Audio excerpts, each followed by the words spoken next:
Yeah, yeah. Yesterday was 5:30. Today was 4. So Yeah, I'm feeling much better than I was on Tuesday. I can tell you that much. So yeah, yeah, yeah. yeah, Good. I don't know if you guys were talking about this when I got on, but Marcella, I got an email from you that looked like a hack, and I didn't open it. And not only when I got it, I was like, that doesn't sound like Marcella. I emailed back and said, hey, is this you? And I got an auto response. Just open it. And I was like, nope, nope, not opening it. So I did get hacked. It was over oh, a week ago, and it went all over the world. Any place I oh put in, no. all of our contractors, all, Oh, and yeah, anywhere I'm I've so ever been trained, any trainers we've used, yeah. oh, I'm so sorry. That's such a pain to deal with. Yeah. It is, and my Outlook actually shut me down because of the level of stuff that was going on. So Yeah. yeah, I'm sorry you had to go through that. yeah. Yeah. Thank you. Please ignore. Morning. Hey, Jacob. Ryan, I should be all done in completing the process for getting on the council. For getting on that board. Perfect. Awesome. Yeah, Yeah. that's great. Yeah, they came back and asked for a bio. I had submitted a resume that was required on the process, but then they came back and sent us a bio, and so I did. Awesome. Thank you. I'm excited. I'm excited that you're on that, Marcella. I look forward to hearing the reports, and I know you'll be a big asset for them. Oh, thank too. you. Thank you. Yeah, I'm looking forward to it. Yep. Jacob, how are you? I'm good. Thanks for asking. Good. We're Yeah. all checking in today. Hi, Nancy. How are you? Good, thanks. How are you, Julie? Good, good. You too, Miss Aaliyah. If you want to say hey, feel free. Good morning, everybody. Good morning. I feel like I'm in school where you say good morning to the teacher. Good morning, Mrs. Andrews.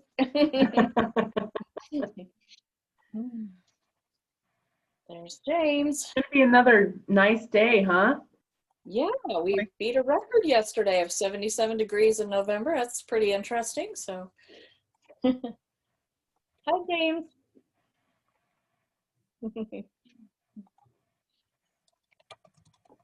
See who else is on here. I'm not seeing. Bonnie's here. Rachel. Oh, we've got lots of people joining us. Hi, Lorraine. Good morning. Morning. Hi, Rachel. I might have to step out at 10 for something for a little bit, and then I can come back. So No worries. thank you. Okay.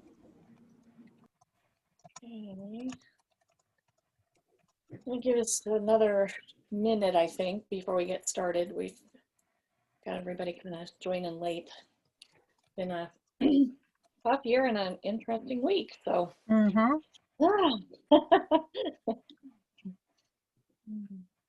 So, and sadly, Bob won't be able to join us because he's having to take a child to be tested for COVID. So cross your fingers for Bob and his child.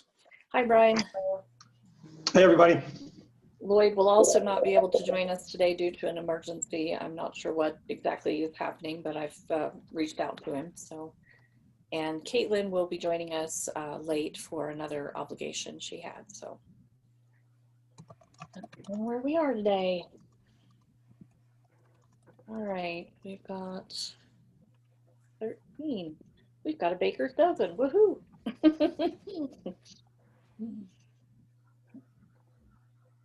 All right, I guess we'll go ahead and get started, and we'll see if a few more people are able to join us.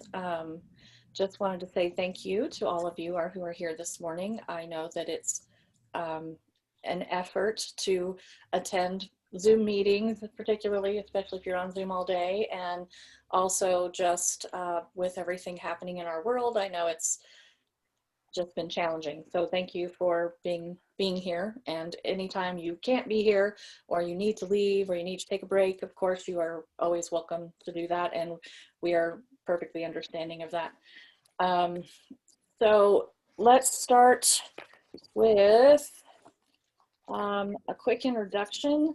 What I was hoping we could do today to kind of have some sort of little positive thing is just let people know, your name and what group you're affiliated with, or if you're an advocate or parent or family member.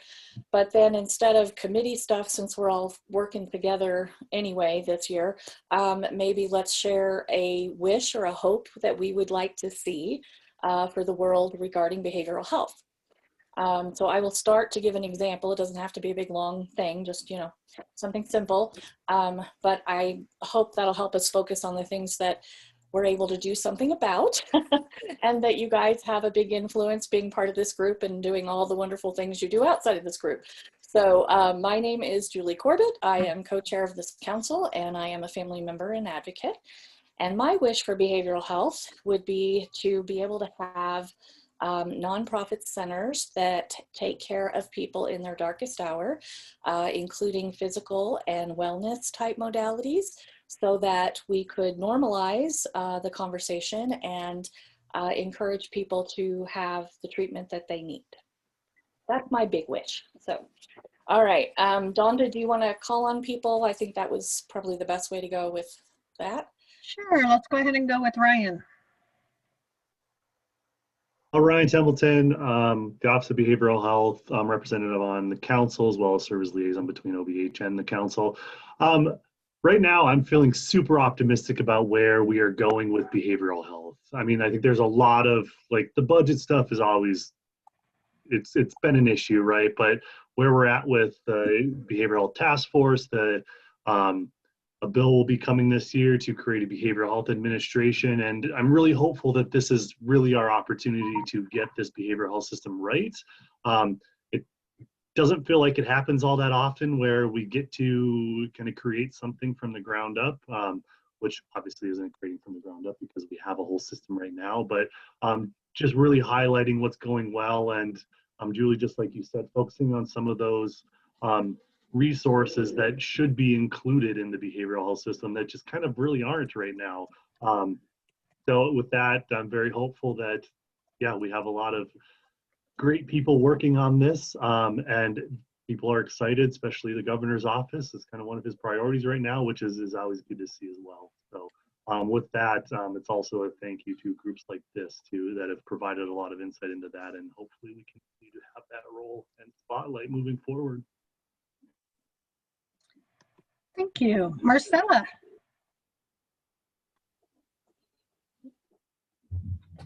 My name is Marcella Pies, and I'm with Idea Forum Incorporated.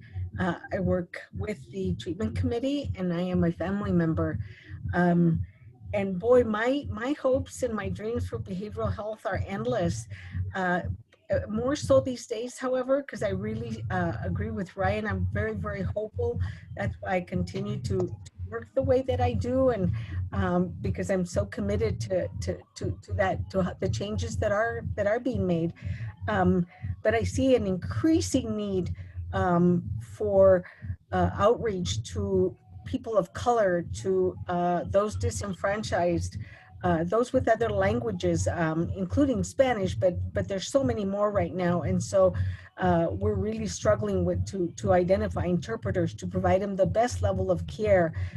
All of the languages, we're getting a lot of Chinese, a lot of Burmese. That's a challenge, but it's good work, because I'm glad that they're seeking help, that they're coming in. Women as well. I mean, there's a reason why it's like they're identified as a priority population, women with children and so on, increasing, but still not coming in at the rates that we should. There's too many barriers yet. So my hope would be that more and more we can do the right outreach and then set up the systems that we can immediately respond so they don't get discouraged. Great. And Laura.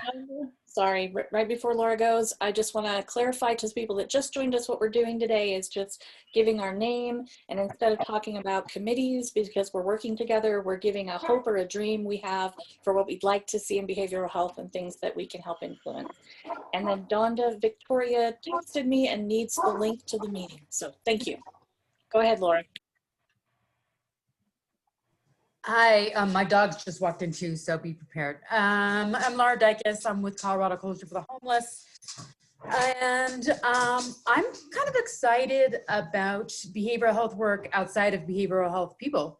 And by that particularly, I mean the Zero Suicide Initiative that's going on across the state. I think there are a lot of hospital systems and other folks involved. Our organization is involved.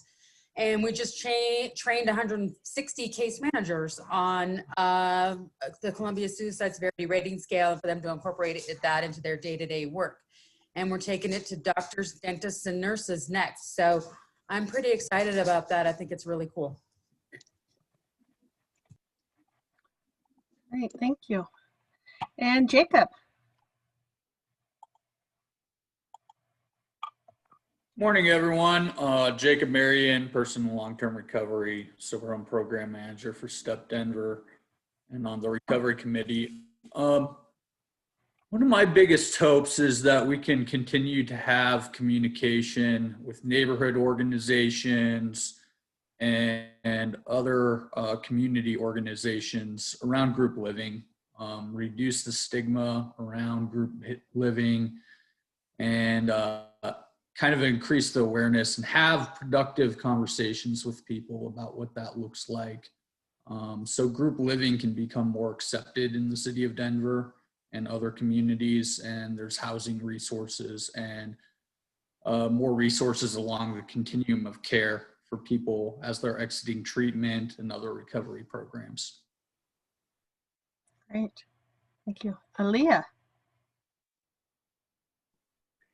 I'm Aaliyah Andrews, Recovery Services Coordinator for OBH, and I'm with Jacob. My dream is for sure to have no stigma around mental health. I had a friend die by suicide last year, like around this time, and I just reposted this thing on Facebook, and I was just thinking that if he didn't have that stigma, he might be alive today. So yeah, let's get rid of that stigma.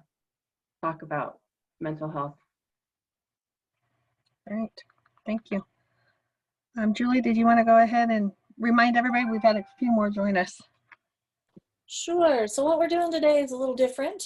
Thank you all for joining. We're just telling our name and whether we're a family member, advocate, you know, that kind of area.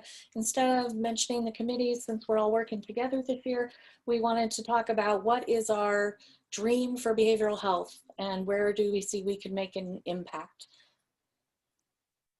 Okay, let's go with Nancy.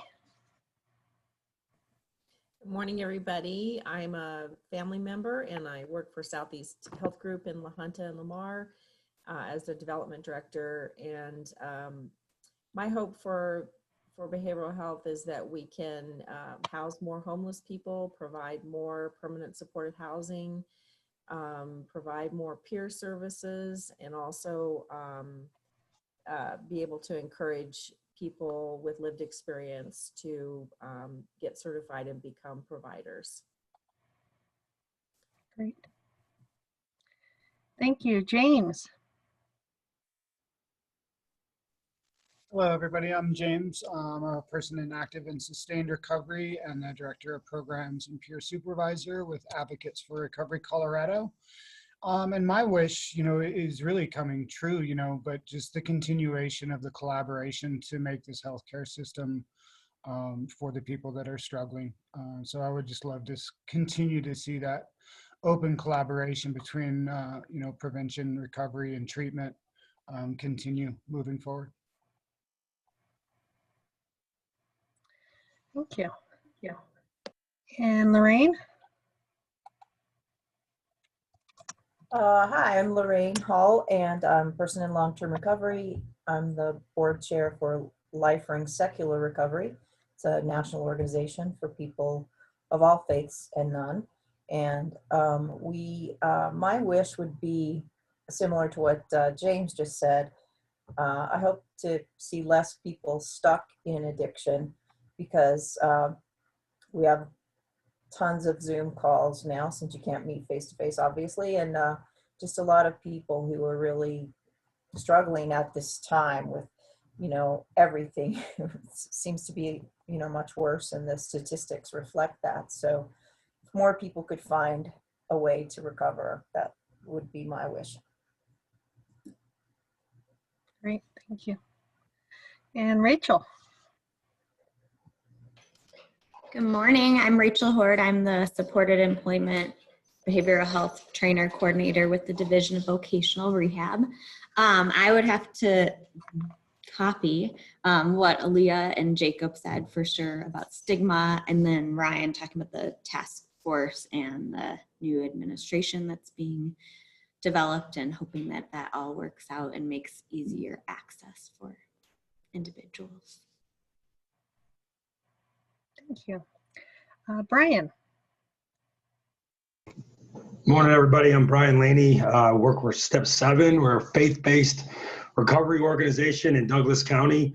That being said, I would like to see more of a spiritual, faith-based approach to some of these issues with behavioral health. I think a lot of it is a spiritual problem, right? We're using very worldly means to fill spiritual desires, and so I would like to see more spiritual, faith-based, whatever that looks like for the individual kind of stuff, implemented into wellness and recovery. And that being said, I'd like to see a lot more support for wellness and recovery programs, because I think that would do a lot to decrease some of the recidivism within the incarcerated population and within the population that just continues to do treatment after treatment after treatment, and really seem to get, it doesn't seem to get them very far. So that's what I got. Thank you. Lorraine? Hi, everybody. I'm Lorraine Gilroy. I'm a person with lived experience. I'm a volunteer with Colorado Clubhouse Coalition, and I still have to read that because it's unfamiliar talk for me to say. So thanks for bearing with me. I tuned in today, so I know that I am not totally despairing. I am not totally discouraged, but I'm not having a good half hour here. And so I would like to just, for my dream, my hope would be to build on the gratitude that I feel listening to everybody else talk about their goals and what they're working on, and kind of hang on to that. Thank you. Thank you. Margie.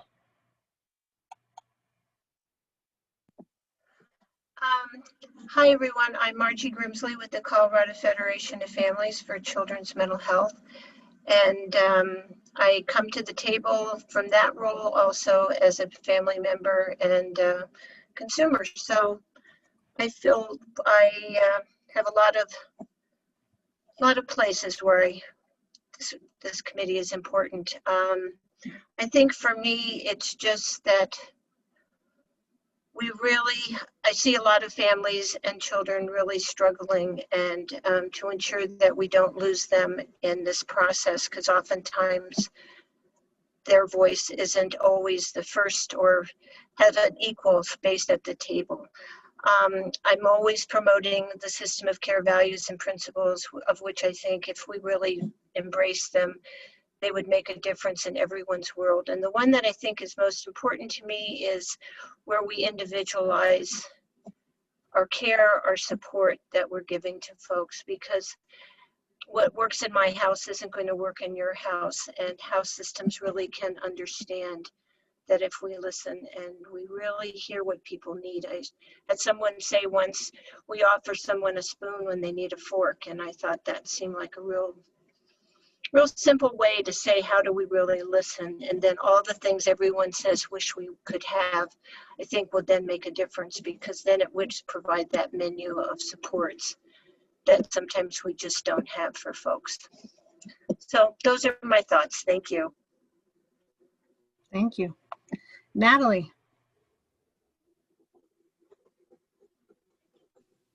Hi, good morning, everyone. I'm Natalie Brown. I'm a provider representing Larimer County and Summit Stone Health Partners, specifically the community-based recovery support programs of Clubhouse, Supported Employment, and Peer Services. I have to agree with what everyone has said, but I would like to add, I really hope and dream to see more equitable funding from Medicaid to support those important recovery and wellness focused programs. So that's my hope and dream for the future. Thank you. And Bonnie. Good morning, everyone. This is Bonnie Holiday from the Office of Behavioral Health. I'm on the prevention team, and I'm also your prevention TA. I'm so happy to be here. I thought I was going to have another meeting and wouldn't be able to attend, but once that got canceled, it was the best news of the week. So for the prompt, I'm going to provide two answers. So from as the prevention TA, I'm going to put a shameless plug out at 11 o'clock. 9 Health is hosting a panel. It's going to be recorded. It's going to be on our Facebook page. But they're going to be talking to 3 of our amazing providers and our amazing director about coping during the holidays and really increasing those protective factors. And the 3 professionals that are going to be on are from Rocky Mountain Youth Corps in Glenwood Springs. They're from Eagle County, and also Shelly out of Rocky Mountain Youth Corps is from Steamboat Springs. There we go. And Shelly's from Glenwood Springs, and they're amazing. And I think one of my wishes would be that each community have just such a champion for prevention in the community.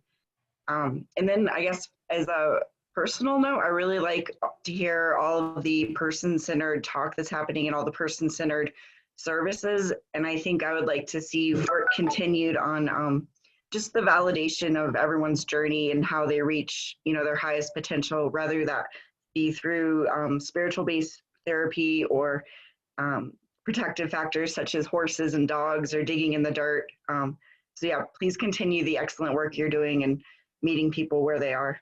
I really appreciate it. That's great. Thank you, Bonnie. And Crystal.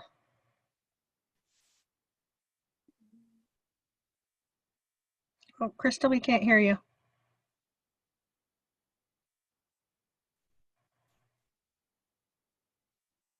Still can't hear you. Now we can. Okay, sorry about that.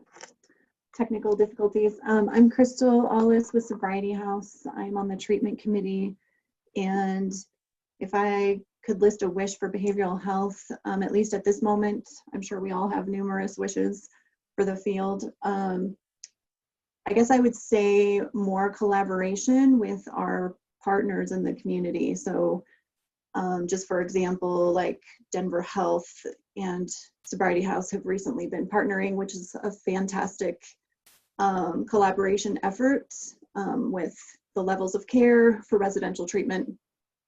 And I just think that there's a lot of resources and we could utilize each other even more. So just collaboration in the community would be my contribution this morning. Thank you. Thank you. And Victoria. Good morning, Vicki from the Colorado Springs Fire Department, the navigation supervisor.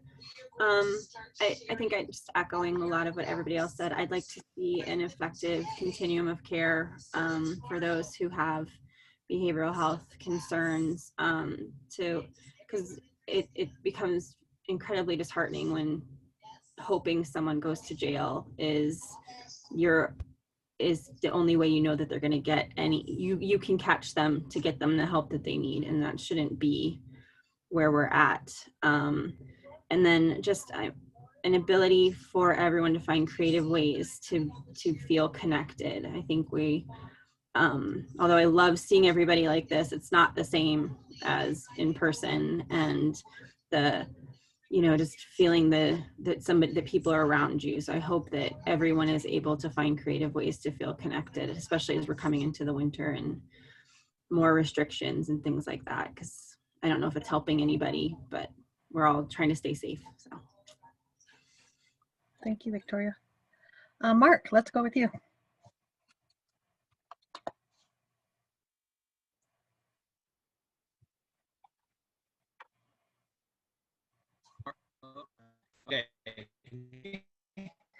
Just barely. Can you hear me?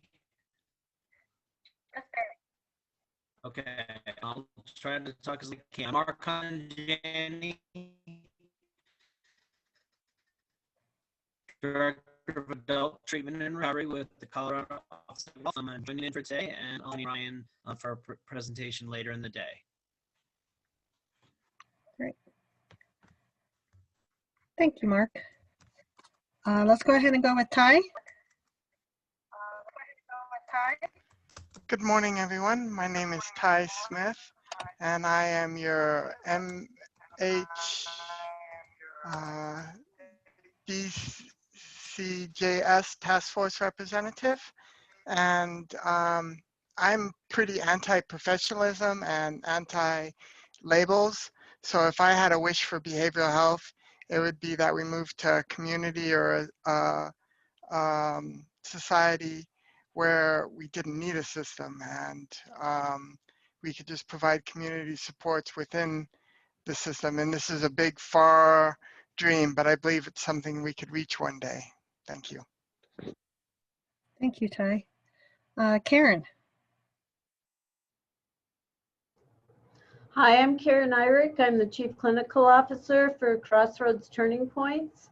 And my wish is also that we continue to have the great collaboration that we have been able to have, especially over the past few months. There's been several resources that have provided some of those people that we work with opportunities to collaborate better with us. And I also hope that the implementation of 1206 will be a positive as we move forward, and hopefully our concerns can be heard so that we can continue to provide the best services in the best way possible to all those who need it.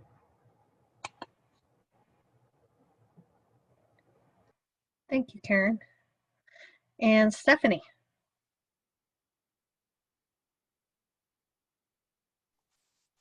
Hey everybody, my name is Stephanie Rogers. I'm a family member and advocate who happens to work at the Office of Behavioral Health. And I think one of the visions for me is I used to be a caseworker in a former career, and just policies were being passed in my home state that weren't very supportive to folks who really could use a hand and use services, and just recognizing some of the marginalization and oppression that was happening, when we come to system level service provision. And so that was why I got into what I got into, was being able to crunch the numbers and provide statistics and information to people who could hopefully help remove some of those barriers and help lend some of that translation to folks who are typically in, a powerful position, and helping them understand maybe the perspective of people who aren't in those positions. So that's kind of like the why, but it also ties into like my vision. My vision is like, maybe we wouldn't have to explain why people have different experiences someday, right? Like maybe people could just get the help that they need, and systems could actually support them the way maybe that they were intended, but that's, yeah, that's all I have to say about those things. Thank you, Steph. And just for those that aren't watching chat, Mark did put his in chat since he was having some technical difficulties. And then Angie just joined us. And Julie, do you want to explain to her what we're doing? Sure. Hi, Angie. So today we're introducing ourselves, saying if we are a family member, advocate, and where we work, if we work in the field, and then sharing a dream or hope for behavioral health, things that we might be able to influence or as a group, and or just our big wishes. So go ahead, Angie, we're up to you. Okay, I had to unmute myself. My name is Angie Wold. I am from ARTS, so I work for, I'm a provider, and I'm a part of the treatment team, the treatment committee. And I guess because I work in the field of substance use, my big hope would be to see more parity among substance use providers in the grand scheme of the behavioral health kind of platform. Great, thank you, Angie. And we just had Melissa join us. If Melissa, you want to introduce yourself and your role, as well as, and correct me if I'm wrong here, Julie, your goals or your dreams for behavioral health. Hi, I'm Melissa Mouton. I'm a person in long-term recovery, and I'm the school leader at 5280 High School. We're the recovery school for kids in recovery in Denver. My hope for behavioral health is, I mean, I'm biased, but it's definitely for the youth. I think when you look at cost effectiveness as well as like just outcomes, the earlier we can intervene, the better. So that's my hope, is that we continue to implement strategies that are both cost effective and beneficial for our kids and our community. Thanks. Thanks, Melissa. Is there anybody we missed? Great. And you.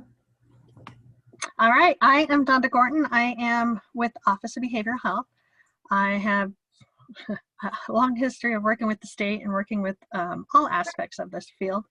However, I am here in the role as the office manager. I'm taking your notes. My goal for behavioral health, becoming the one that has to oversee our front desk phone calls and all of our calls that come in, would be to be able to get everybody that is asking for treatment into treatment, because that is our big thing right now. Is there's so many that are ready to go into treatment that we cannot find a treatment place for. And so that would be my ultimate goal. Thank you all for sharing your dreams and wishes today, and I hope that we can incorporate some of those things into the work we're doing, and I appreciate everyone sharing today. So our next piece of business is, of course, our meeting minutes. So if you guys had time to look at those, hopefully, I just need motions for us to approve our minutes from last time.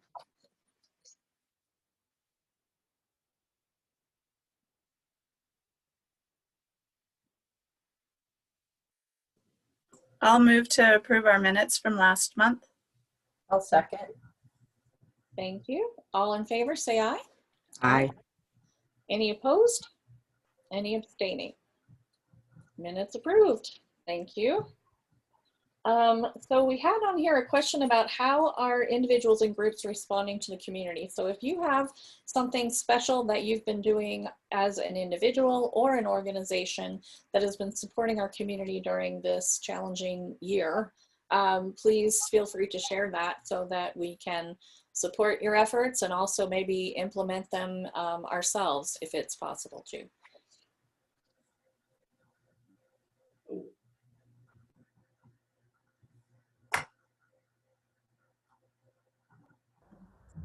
Julia, I'm sorry, I don't quite understand the question. How are individuals like ourselves?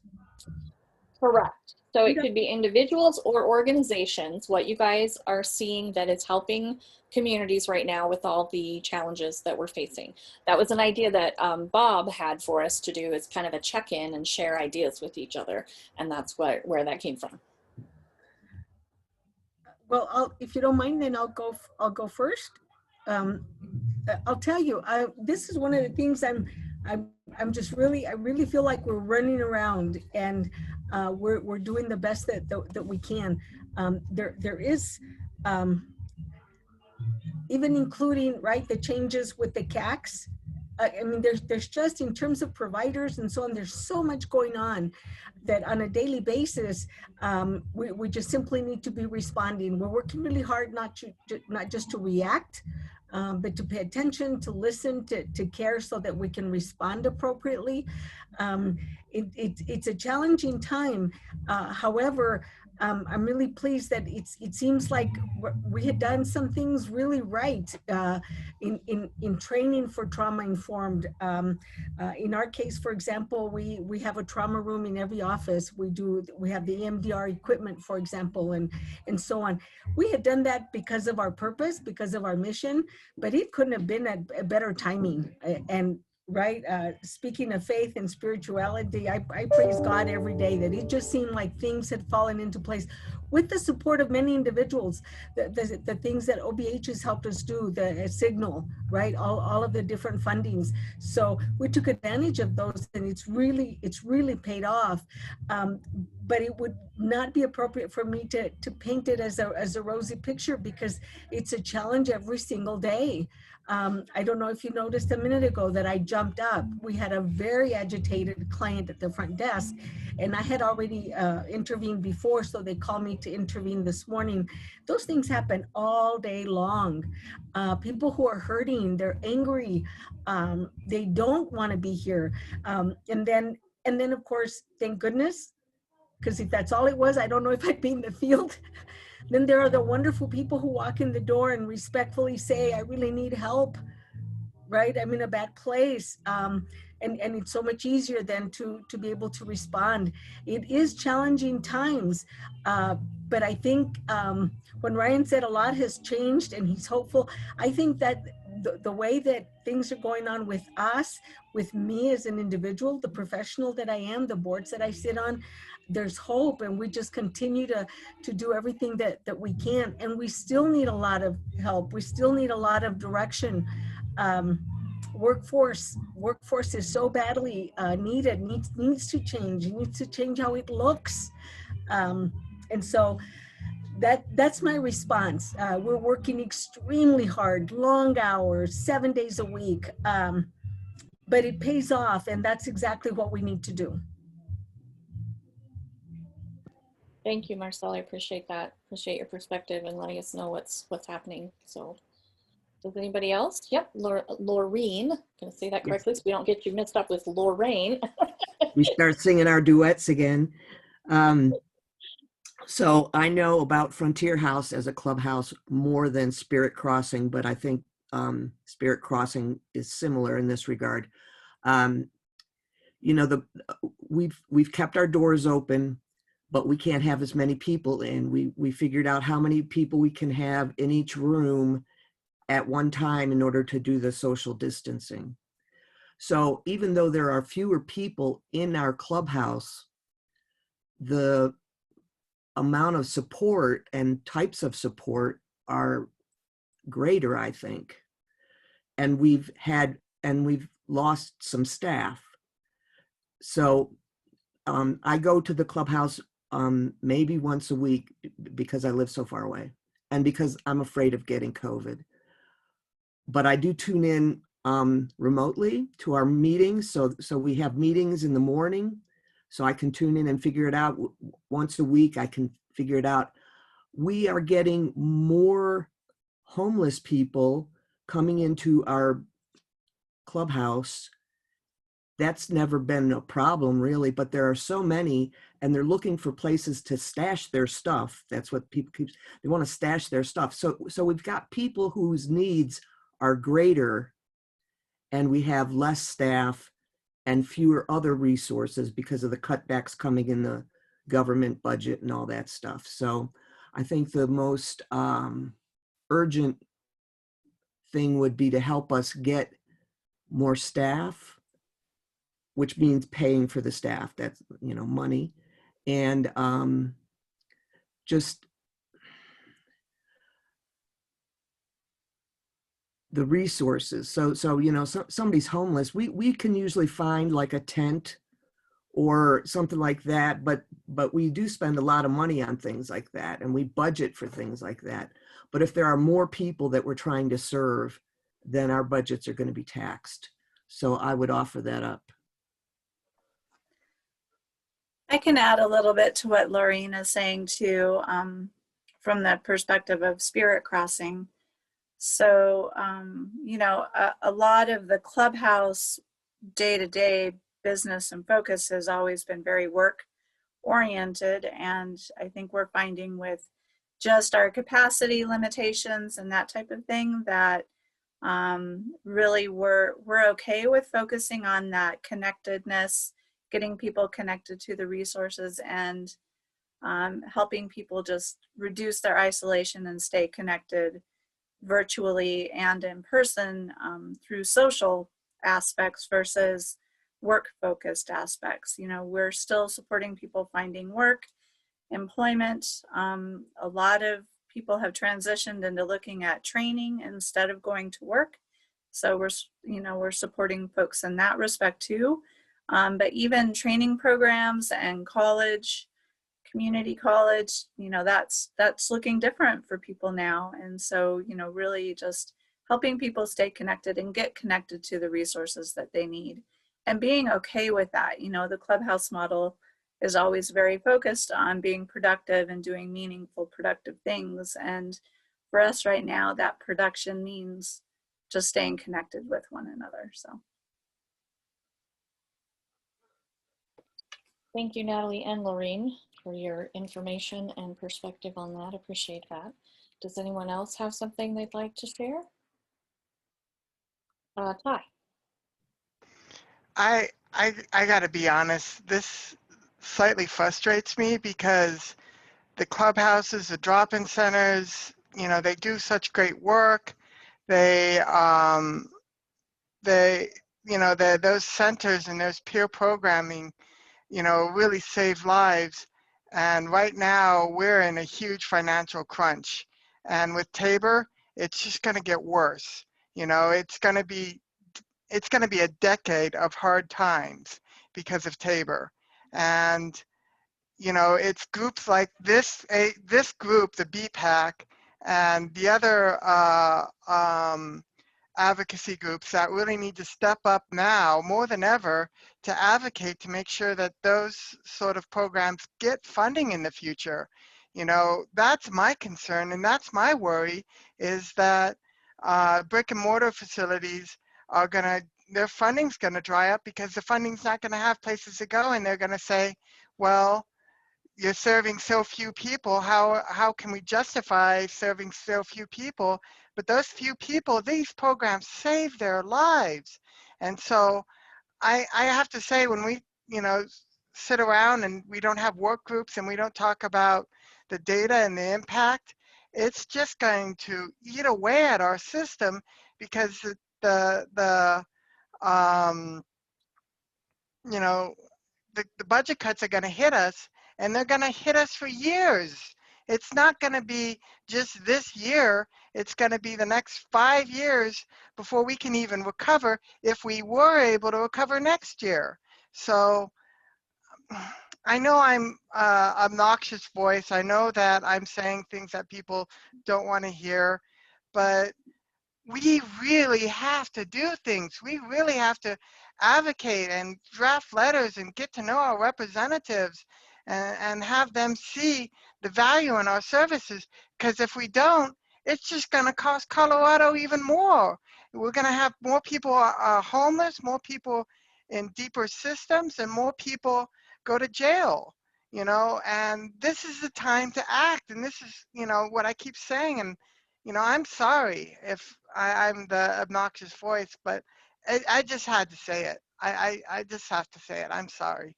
You are not an obnoxious voice, Ty. Just let me clarify. You are a voice of reason and a huge advocate, and I appreciate your heart and passion, and I agree. And the difficulty we have is we work within parameters of financials that are available, and sadly, a lot of that has been cut this year. And so we, we try to promote the best we can how to keep these things alive and within the funding that's available. I wish we had access to, unlimited funding. We'd all be able to get our wish lists, obviously.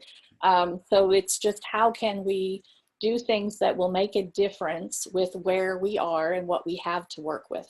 And I think sometimes that's frustrating. So I hear you. I get it. I agree.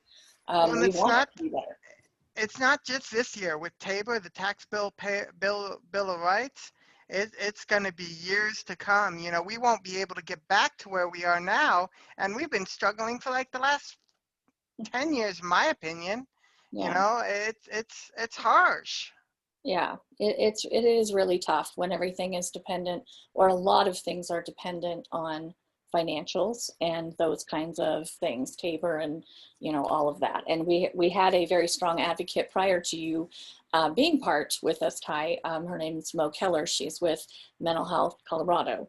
And she was often, you know, making us aware of how that would hit things. And so, you know, we wrote letters. She would draft letters for us and help us with that. And so that we could submit things. But you know, there's some parameters. We're just banging our head up against a wall, you know, and so then we have to look at how can we go around the wall, under the wall, or over the wall, and are there creative ways to resolve some of these things, and can we get others involved? Can we get philanthropic individuals to donate to things? Can we get other sources that, you know, we may have to reach out to and see what we can do? So but I agree. I don't think you're being obnoxious. I appreciate your heart and passion. So thank you for sharing also in this.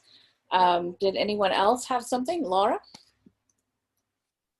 Yeah, just a couple things. And thanks, Ty. You know, the only way things ever change is when people speak up and step out and vote. So I appreciate that too. Couple things. One is that, like, for our organization, obviously, probably one of our main things this year is trying to prevent massive spread of COVID across the homeless population. And to do that, you know, they're working really closely with the city, especially in the metro area, on expanding outside of the shelter model into motel rooms and all these other places to put people who either test positive or will need protective action because of specific chronic health conditions, and putting them in motels rooms, which obviously is really costly. But the city thus far has been pretty supportive about supporting that. As you probably all know, the colder it gets, the harder this is going to be. Right now, a lot of people have been camping out and been intense, but the city also at the same time still has done sweeps and has, like, removed people from the street.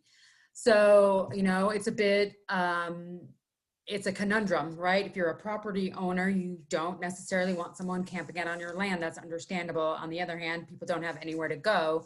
And as soon as the weather turns cold, camping out becomes, you know, it's dangerous. So that is, we have to put more money into the motel supports. I think the other big issue for us, for a large organization like ourselves that does a lot of this work with the population and a lot of primary care, is trying to keep our own internal organization COVID rate down so that we have enough staff to work every day. Thus far, it's been pretty good, and we have the PPE that we need, and people are following protocols. But the longer this goes on, the more fatigued we all get with, you know, wearing a mask every day and all of that stuff. And so it's something that we keep, you know, harping on at work, trying to make that happen. Two other things. One, the other thing that I think this group could possibly help with, specifically related to behavioral health, not just for, like, kind of my population, but all population, is continue to sound the word that telehealth needs to be supported and needs to be permanently embedded in how we deliver services in Colorado. And that could include buying equipment, phones and or laptops for people that are unable to afford them, or increasing you know, Wi-Fi or bandwidth access in rural areas so that people can have the means to get a telehealth service when they need it.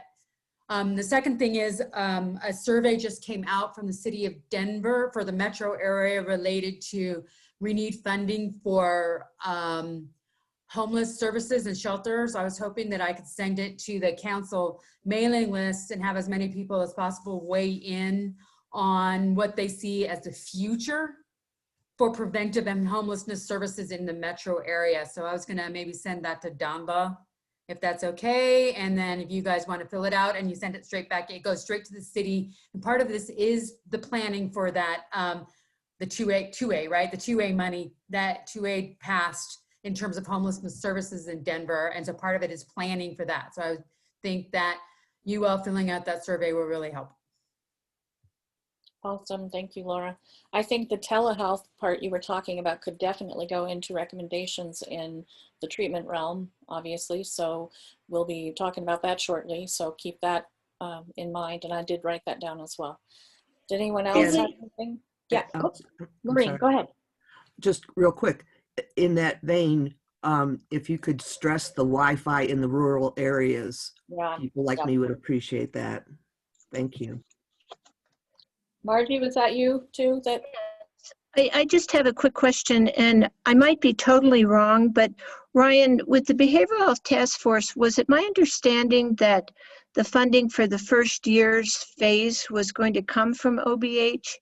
And if that is the case, how does that, is there monies that then won't be spent on something else because that will be supporting that process? And how will that impact, you know, recommendations and resources happening through OBH? And if I've got that wrong, I apologize and just delete everything I just said. Yeah, Margie, thanks for that. There's still a lot of work that is going into, there's been some behind the scenes debate, like is creating the Behavioral Health Administration in this bill that's going to happen in the 2021 session, is it going to have a no fiscal impact because it's just working to reorg things, or is there going to need to be money behind it? That's my understanding. That's still all an unknown. Margie, I think you're right that there has been discussion about, like, if there is a need for funds, where does that come from, especially within the budget constraints right now. But yeah, and I'll go over some of the budget stuff because the governor's budget came out earlier this week, which I think will hopefully address some of both the telehealth pieces. Obviously, with the budget, the governor's budget, it doesn't necessarily mean that that's the budget that's going to pass because there's a whole legislative process, but I'll go over that shortly. Yeah, don't want to intervene right here. So if there's more questions. So.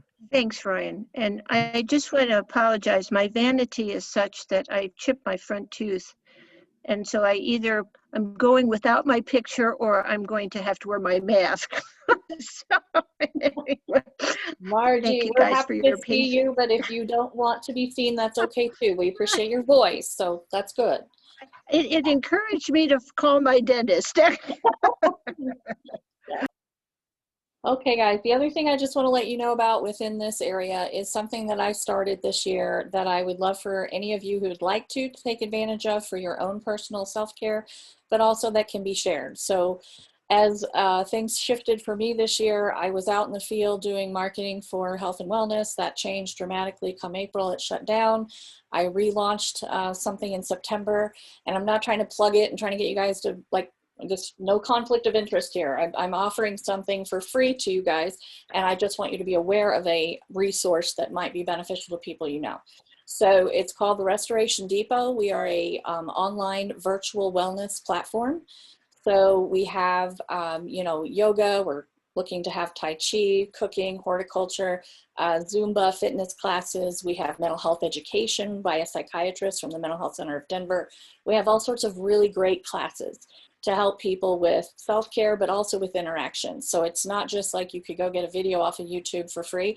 We actually interact with you. Our providers interact with people. We get to know each other. It creates that social component that we're all desperately missing. And yes, it's not the same as being in person, but it's something. And we are looking at having some scholarships. So if you know of people that would be interested in doing the classes, but don't have the means, we're going to eventually have scholarships so we can help people be able to participate that want to. But I'm encouraging, especially providers and all of us in the field, to take care of yourselves and to do things that are good for yourself. And I'd be happy to give each of you a free class to support your own well-being. So just, you know, that's a thing. Hopefully that isn't a conflict of interest, Ryan. I'm not trying to, you know, drum up business, but truly just want to help people, because that was our whole heart. And all the providers on my platform are really good folks. We've got people out of California, Massachusetts, some from Colorado, all over the place that just really want to help people and to take care of themselves in this really challenging time. So it's therestorationdepot.com. Feel free to look at it. If you have any questions, reach out to me directly. If you'd like to take advantage of a free session for yourself, for your own benefit, I'm more than happy to do that for you. So just wanted you to know about that. All right, so we are a little bit late and I apologize, Mark, but we still have an hour for you. We are focused this month and next month on the needs of treatment. And Mark is here to share with us, and I'm going to let Ryan. Yeah, Julie, go ahead. can I, Would there be a possibility, I think it would work better if we switched the discussion of needs and treatment to after the break and move the OBH updates Sure. there Sure. instead. Yeah. Mark, I think, is obviously having some computer stuff going on. He also has a meeting he has to attend from 10:30 to 11. So I think it just works better if we do treatment at the Sure. end. And I think some of the updates will kind of inform some of the treatment discussion as well. Perfect. Good Yeah. with that? No, flexible is a key word this year. No problem. Okay, so we had a break scheduled to be at 11 and then to finish up by 12. If you guys would like to do a break now, we could do that and then let Ryan do his updates, and then we'll end with the treatment discussion. Does that sound okay? All right, break. Everybody want to break right now, or? Yes. All right, let's do it. 10 minutes, we'll be back, and it'll be all over to Ryan. Thanks, guys.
Okay, I've got 10:03. I'm going to give us till 10:05 to make sure everybody's back. And oh, hey, Miss Caitlin. Hi. I popped on and it was suspiciously quiet. So Donda was like, we're taking a break. And I was like, oh, okay. Yes, yes. And I just answered a couple of chats, so I'm waiting to hear back on a couple of things, and then we will get this rolling.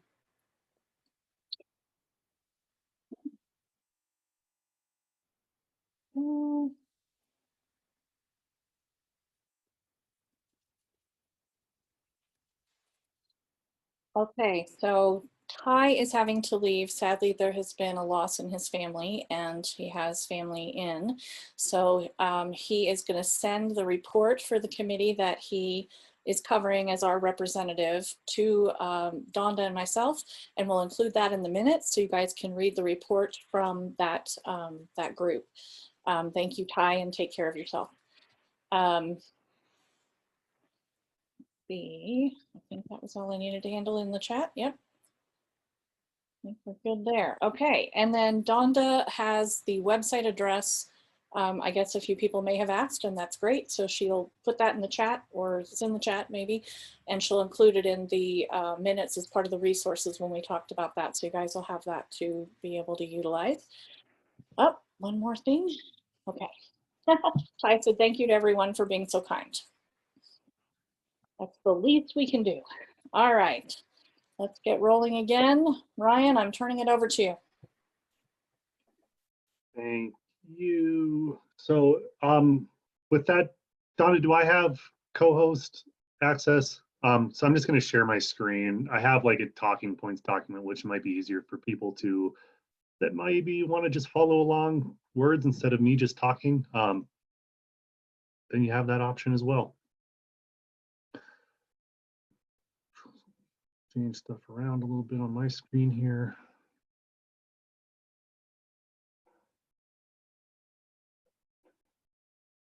So I can still see everyone. All right, so can everyone see that, this OBH updates? Hey, Ryan, can you make that a little bit bigger, please? Bigger? Awesome.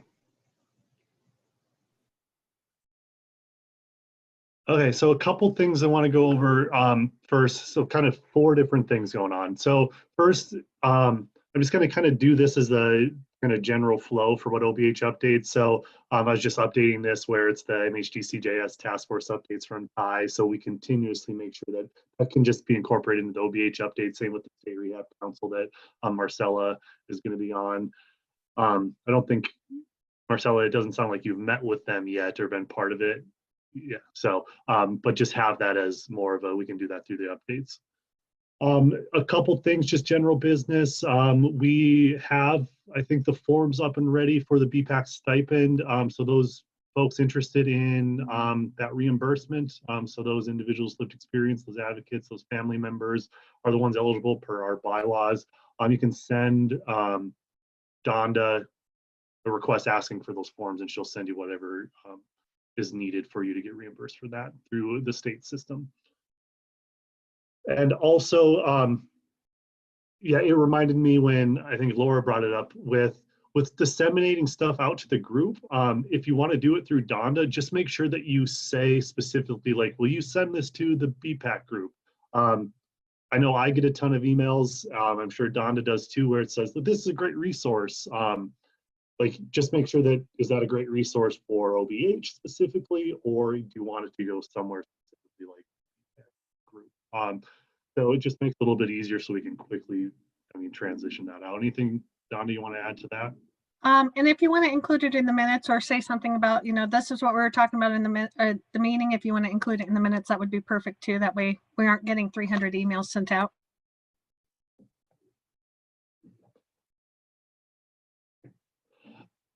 Yeah, so I guess with that, yeah, there are kind of a few things that I want to go over.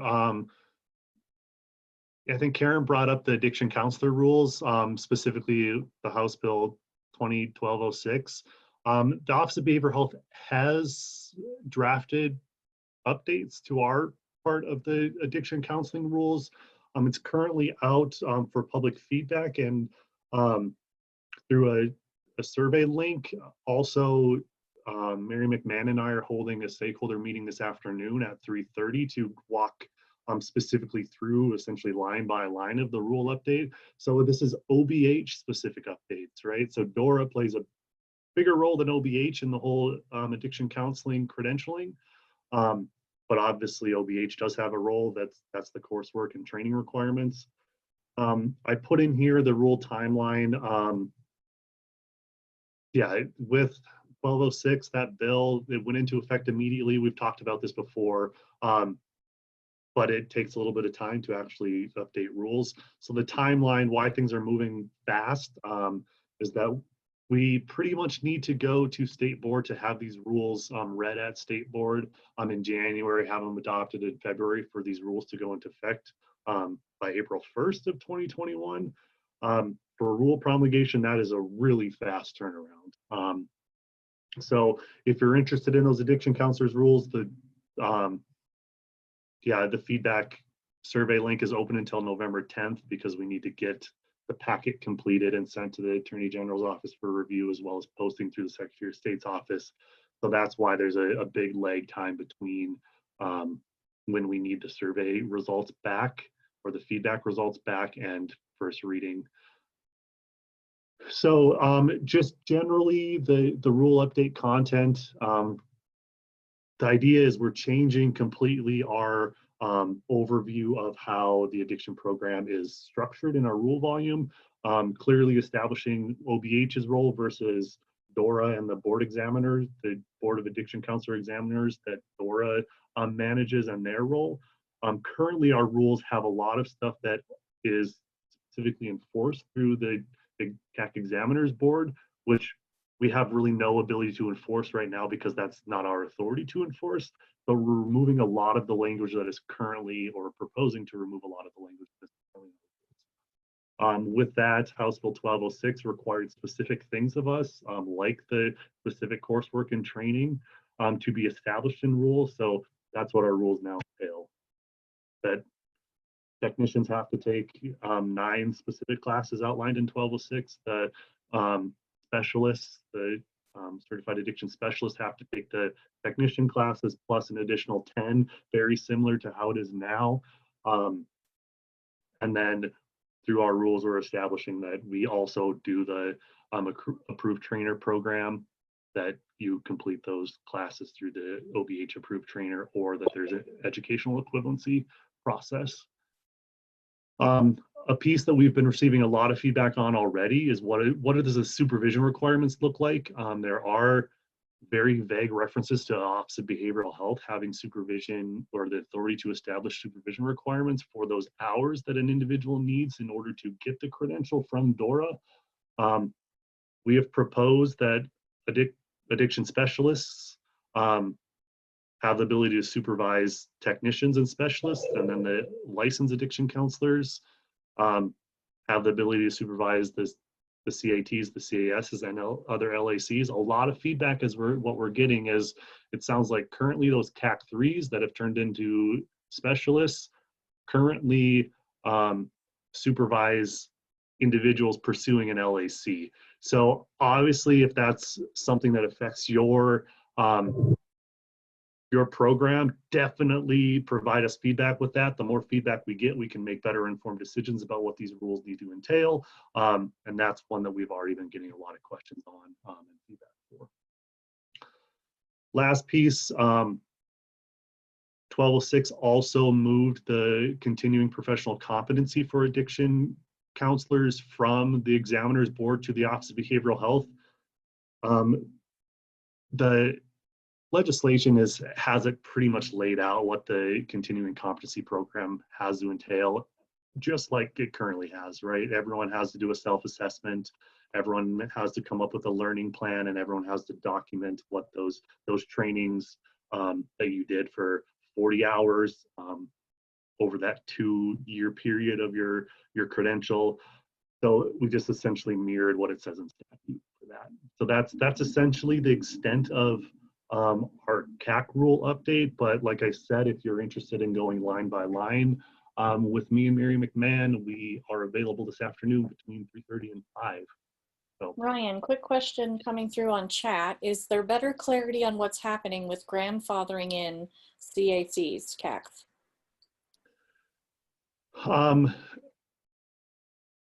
Yes and no. I think the Board of Addiction Examiners is the one that is specifically doing that, which is DORA, right? So I know that they meet pretty consistently trying to come up with what does that mean?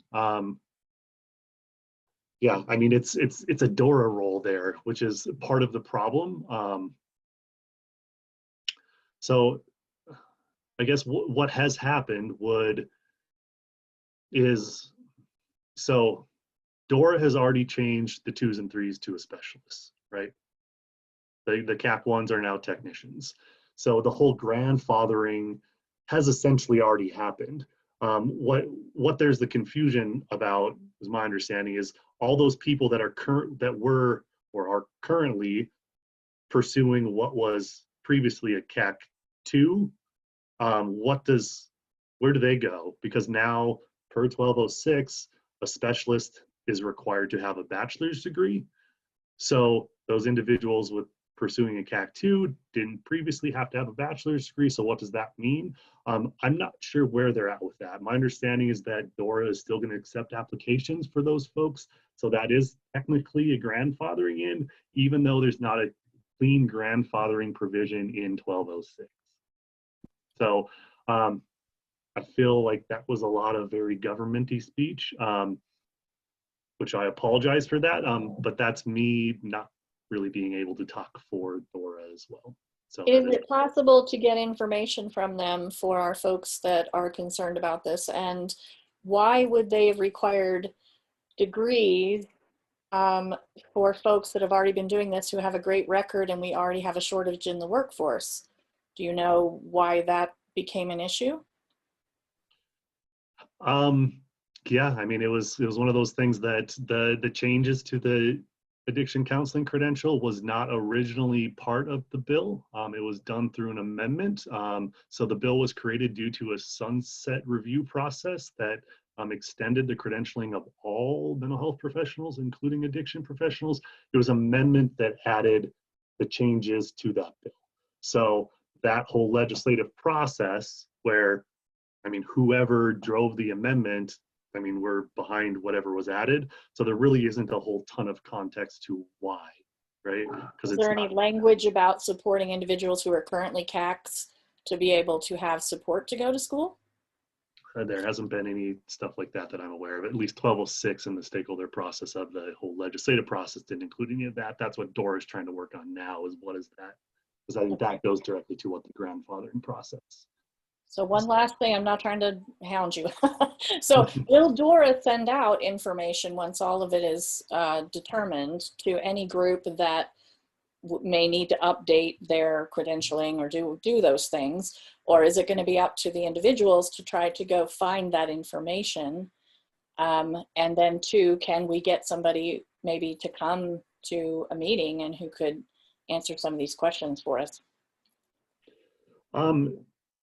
Yeah, I think it definitely is a DORA role to make sure that the program makes sense for people, right?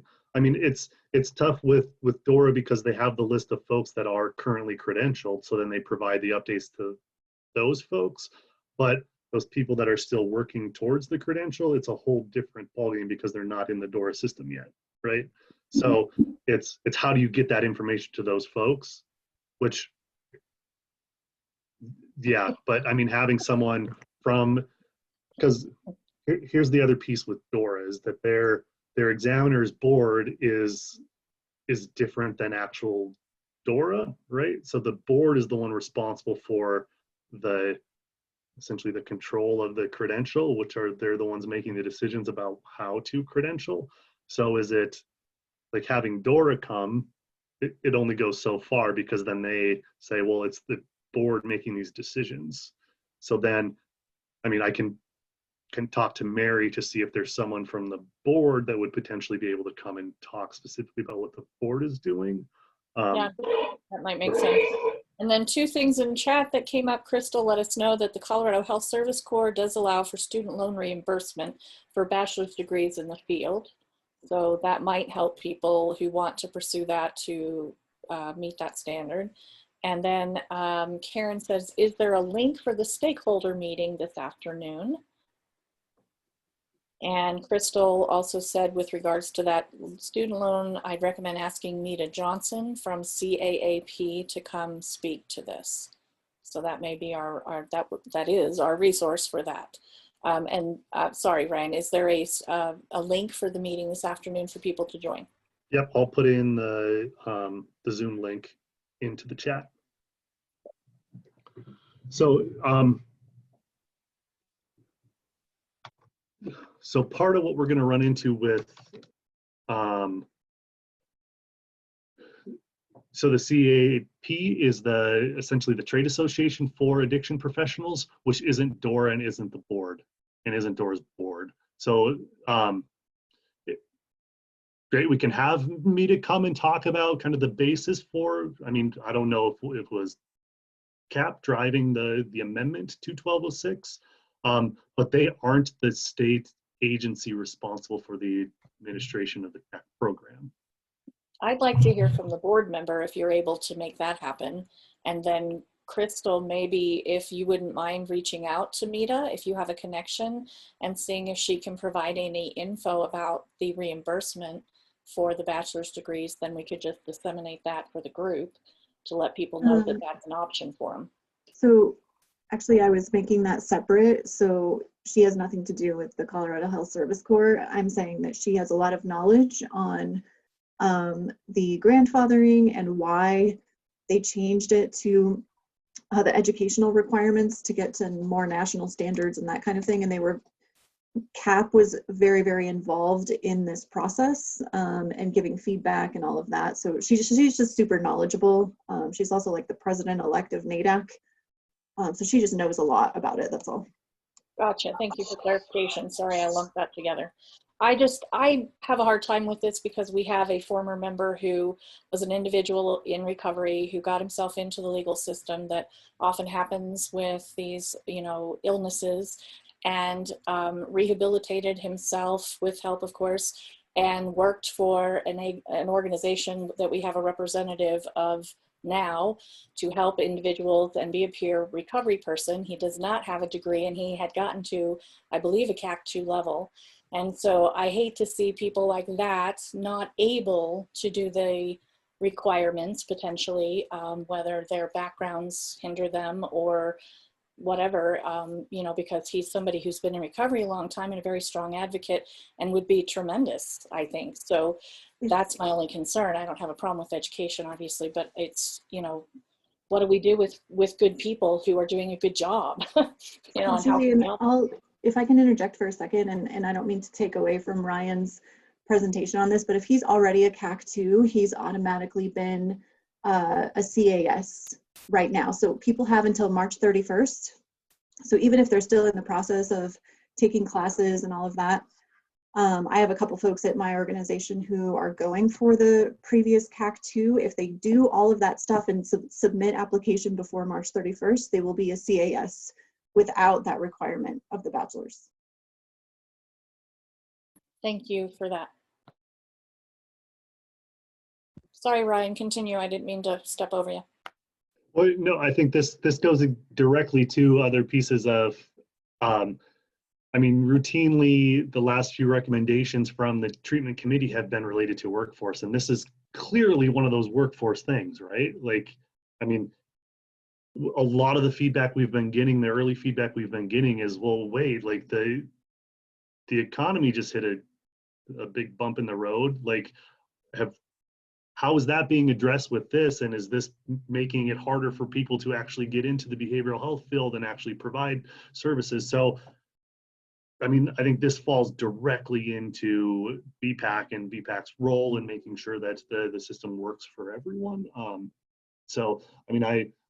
I have no problem having these what may feel like tough conversations, which that's how we get better, right? So yeah, thanks for that.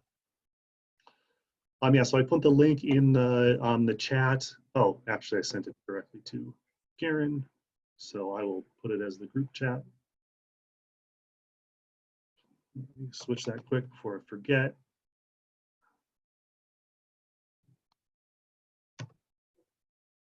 There. So the next piece here is HCPF, healthcare policy and financing. With the SUD benefit expansion, we talked a lot about this, right? So the Medicaid benefit expanding to include residential SUD and withdrawal management services. So part of that process is that HCPF has to obtain a bunch of federal approvals to add residential and withdrawal management to the services covered by Medicaid. So with that process, it's the state plan, it's HCPF state plan for the Medicaid benefit. There needs to be amendments to the state plan to make sure that that benefit is included. So with that, the federal government, the Centers of Medicare and Medicaid Services, suggested that Bhpac specifically is made aware of what those state plan amendments are. I was informed of this by HCPF within the last week. So that's why it's really the short notice. This is another one where we can have Kim McConnell come back and talk specifically about what these changes are to the state plan, but I also have the proposed amendments to the state plan. It's a lot about following along with the ASAM levels of care stuff. So with that, we previously talked about OBH has updated their ASAM levels of care licensing requirements for SUD facilities. So really a lot of it is following along with that. But I can make sure that this gets sent out or put in the minutes so everyone has access to actually going through it. So we don't necessarily have to go through it, but that we can have that conversation if we want HCPF to specifically come and talk about what this stuff means. My quick skim has been really, it follows ASAM, it requires providers to follow ASAM, and that's essentially the core requirement of being eligible for that level through Medicaid. So kind of with that, okay. Yeah, Crystal brings up a really good question. This is exactly her question about how this impacts the federal block grant funding for SUD treatment, and that amount will be significantly reduced. I think this is exactly what we're talking, or why I wanted to have the OBH updates prior to the treatment discussions, because I think there is an option there, but the next piece is going to be a little disheartening, I think, because of the governor's budget and potential cuts. So if we're ready to go there, we can just rip that Band-Aid right off. Not seeing too many hesitation faces besides Lorene. We'll continue along. So November 2nd, Monday, Governor Polis released his budget.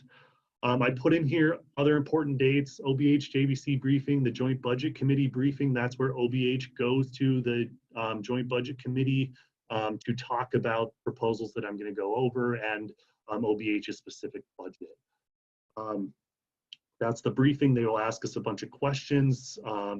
We do not respond to those questions right away. We come back December 9th and answer the questions that they had for us from the briefing. These other two, January 13th, the legislative session begins. It's supposed to close May 12th, barring a COVID extension like it was in 2020. Yeah, those are the dates for the beginning and end of the session. So the governor's budget, I brought this up earlier. This is just the governor's budget. It's not set in stone because the legislature is the one that actually decides. This is just essentially the framework for what the governor is saying that his executive departments need. So there is some movement that happens with this. There is an opportunity to talk with JVC, and we've already heard that some organizations are concerned with some of the cuts in here, but we'll go over that in a little bit. So with that, there was an improved economic forecast for this year, which the governor's budget restores some of the major reductions taken from last year or this current year that we're in, right? We talked previously that there's essentially massive cuts. Those cuts essentially come back were what programs that were cut, but then we still have to cut some other programs, roughly $20 million worth of programming. One piece to this is that there are one-time stimulus funds.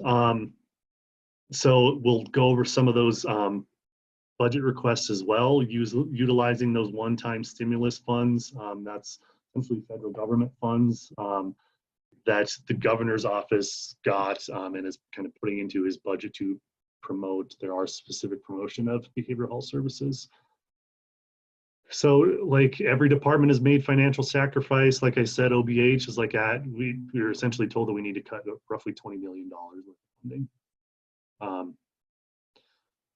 Yeah, and so put this in here because there has been some talk about to further save money. There are exploring that some state employees may not go back to a formal office setting for up to 2 years.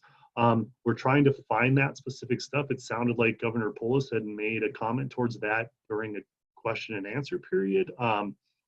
So that's another piece that kind of affects BPAC, right? Where if state employees don't have offices, does BPAC continue to be virtual for 2 years? But we'll keep you posted on all that stuff as well.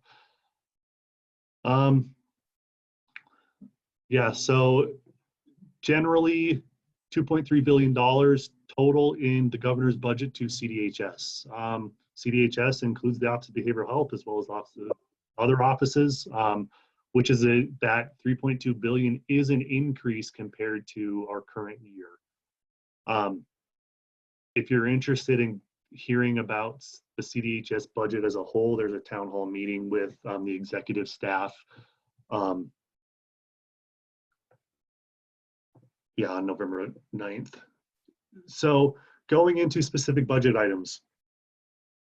So behavioral health service for children in crisis. So there has been a proposal to, and it's in the governor's budget, to increase by roughly $900,000 from the general fund to have specific crisis services developed for children and youth in Colorado.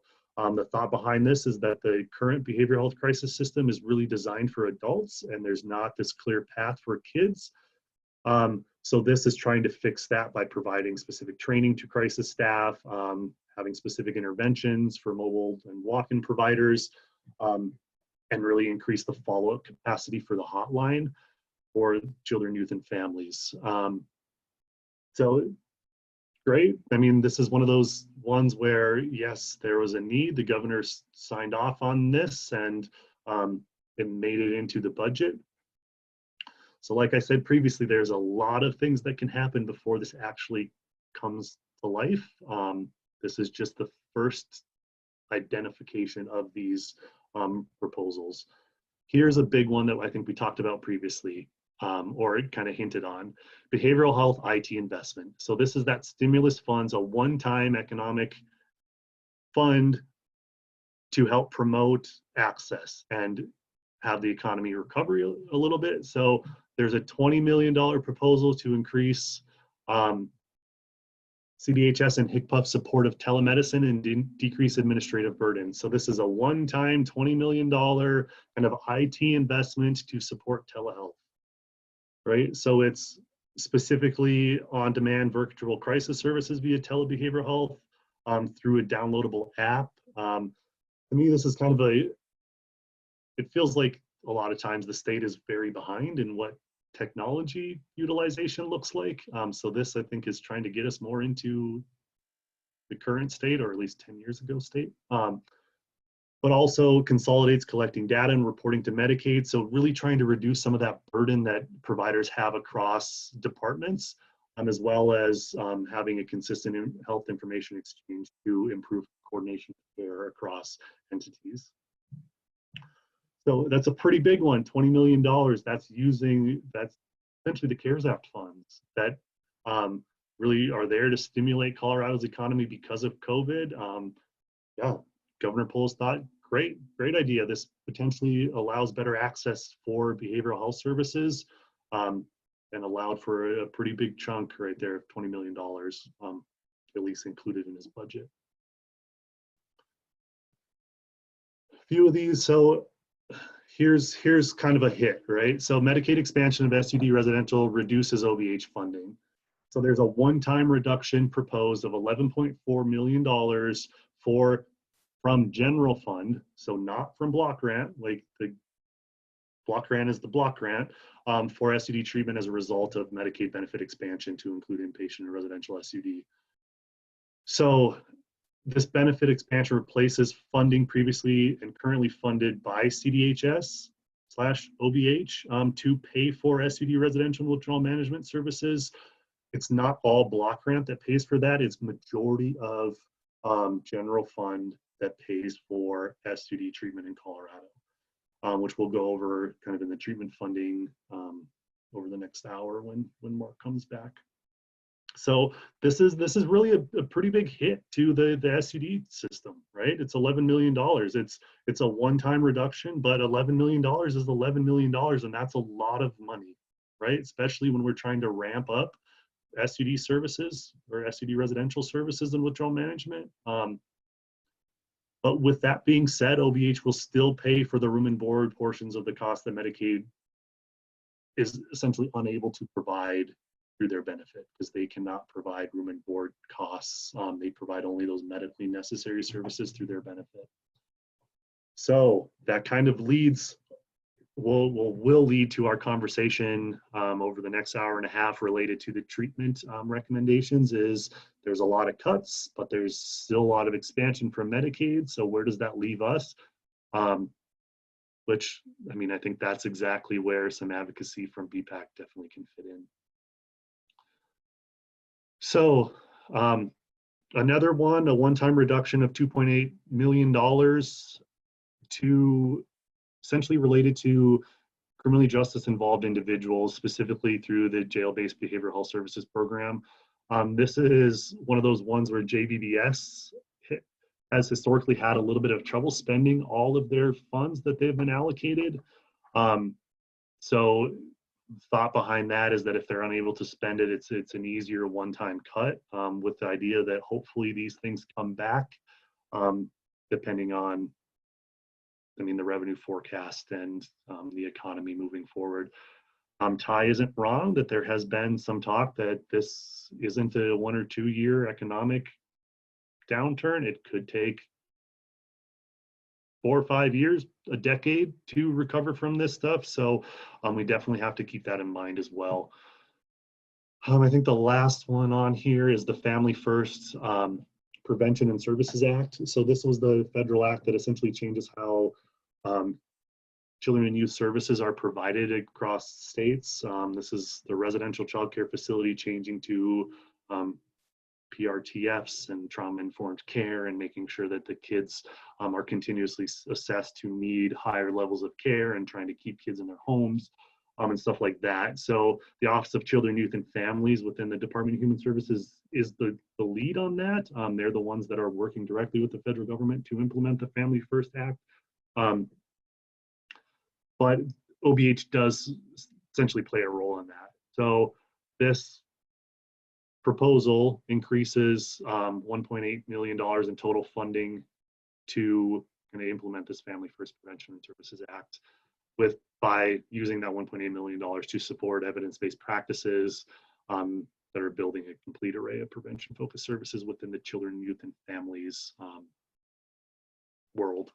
And then this is where OBH specifically plays a role, creating and overseeing guidelines for qualified residential treatment programs. So OBH plays a role in making sure that kids programs follow a trauma-informed model, that they have folks in there that are continuously assessing individuals, and that those assessments are confirmed through an independent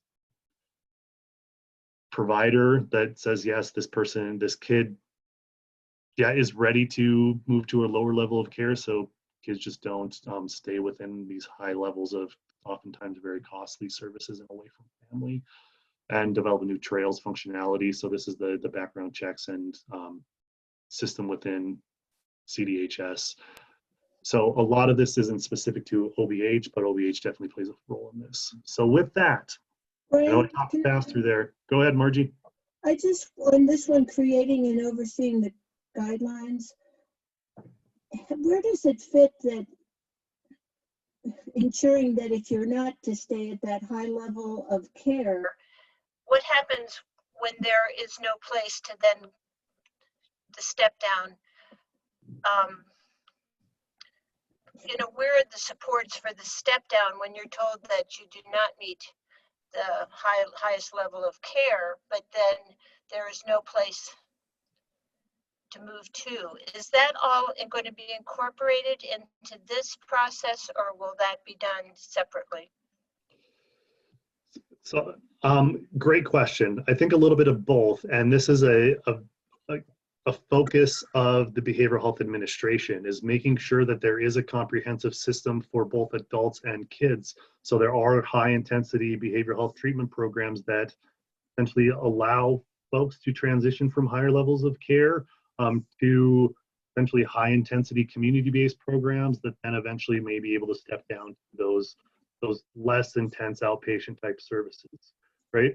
That is all, I think, still open for discussion, and that's kind of back to how I opened up today's call with the optimism, is that we're having those discussions about what does the system actually need. And I think some of those clear step down type programs are one of those things that maybe needs to get built up a little bit more throughout Colorado, both for adults and kids. I guess my plea is to make sure that you're listening to the people that are experiencing this, because right now it's not something we can fix in a couple years. Right now, this is happening to families, and it's a huge issue, and we need to make sure that the actual people that are experiencing these issues are part of this conversation, and it's not just created for someone. It's got to be done with us. Yeah, and Margie, you bring up a fabulous point. So the Behavioral Health Administration, it's a couple years down the road, right? It doesn't mean that services just stop for that time, right? I mean, we have to have a system that meets the needs of people right now, right? So there essentially is a parallel process going on, is like, how do we currently optimize our current system with the eye towards the future with the Behavioral Health Administration. So Margie, you're exactly right, is that it's not just a wait and see, is that how can we best address things right now and how things are functioning. But yeah, thank you for that. I mean, I think that's a very good reminder, is that yeah, people need services right now. So it can't just be wait for a few years until we figure it out. Like that's not an option. Or at least I don't think it should be an option. And again, I don't know if that's a role that this group can play, but somebody has to play that role. Because right,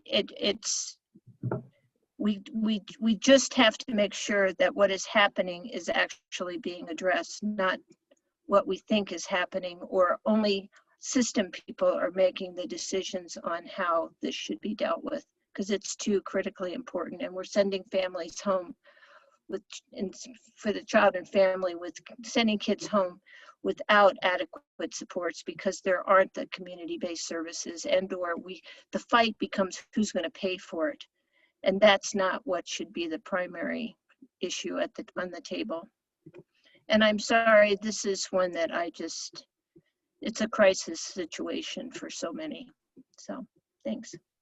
Yep, yeah, Margie, I mean, the kid services bring up a lot of different things, because county involvement is so much heavier in the kids' behavioral health system than it is in the adult behavioral health system.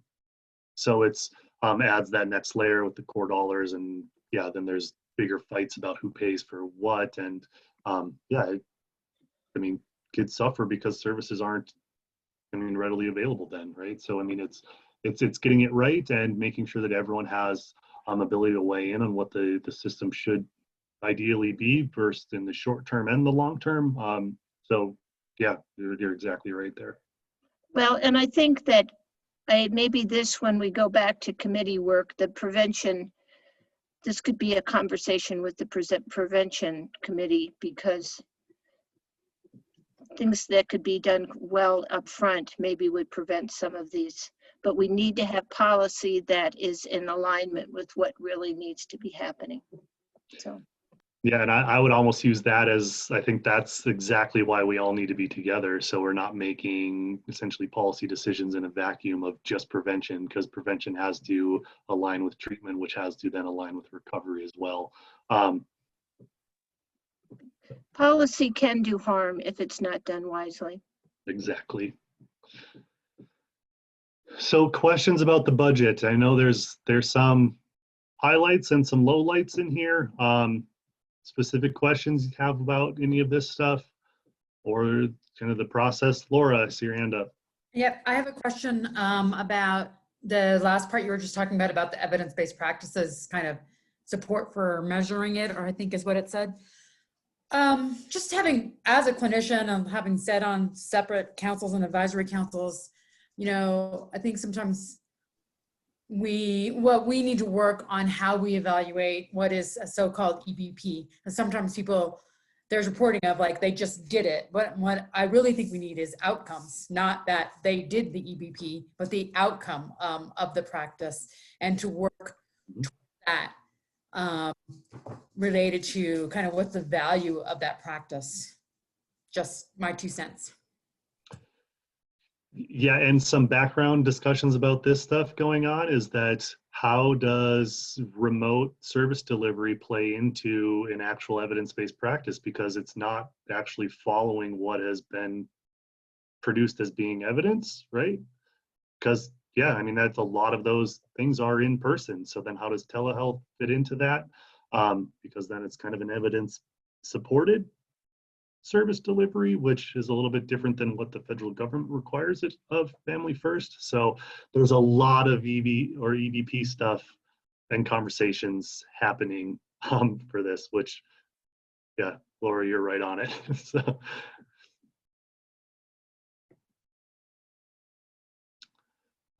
any other questions related to the budget stuff? I mean, obviously we're working through a lot of this stuff too. Yeah, there's also, I put a link in here to, I think it's the executive summary of the governor's budget. It's like 75 pages. So you don't have to read through the whole budget, which I'll make sure that gets into the minutes as well. So with that being said, there are essentially major cuts to other departments as well. One of those being we're looking into what the expanded SUD benefit cuts at HCFF are. It sounds like initially it looks like there could be 80 million to $150 million worth of cuts to what we thought that program was going to be. So with that, that's another key piece to what treatment looks like, or what behavioral health services look like in the right now or in the very near future when that benefit comes online. So keep that in the back of your mind for the next presentation. Last piece that I have is CDHS bills specific to OBH, or the Behavioral Health Task Force. I talked about the Behavioral Health Administration bill. So this is the bill that centralizes community behavioral health programs within one state agency. So this is what we previously talked about. Roughly there's 75 programs across 10 different state agencies related to behavioral health in Colorado. So this bill is really trying to get all of those 75 programs into a single entity that then is truly responsible for behavioral health in Colorado. There is still a lot of discussion related to how healthcare policy and financing fits into that, which we just don't know yet. We also don't know where this Behavioral Health Administration may end up. Is it still within, is it a CDHS office? Is it a standalone department? Is it underneath healthcare policy and financing? Is it within CDPHE, the Colorado Department of Public Health and Environment? I haven't heard specifically about where it's going to end up. And the latest I've heard is that they may not even address it in this Behavioral Health Administration bill that gets the thing started, because that may be a piece over the next year and a half that they need to figure out where it is most appropriately placed. Yeah, so kind of what we previously talked about. It's the administration that covers all of those behavioral health programs to make sure that they function appropriately across the state, right? This is also one of those ones where directly related to BPAC, there is still in the initial language that I saw about this bill related to that there needs to be an advisory body to the Behavioral Health Administration, essentially that advises the administration on utilization and access to funds, right? Like exactly what BPAC does and what we're required to do through, block grant requirements. So definitely people look out for this. I will routinely bring this up over the next few months, especially when the session starts and that we start seeing the actual bill language. My understanding that this is yet to be sent to Legislative Legal Services to actually draft the bill. So it's still very much in just bulleted proposal points within CDHS or within the task force. Some are leading that show. The other bill, so each department has the ability to essentially champion 5 bills that the governor signs off on. OBH has 3 of those 5. The last one, so the BHA is priority number 1 for CDHS, and priority number 5.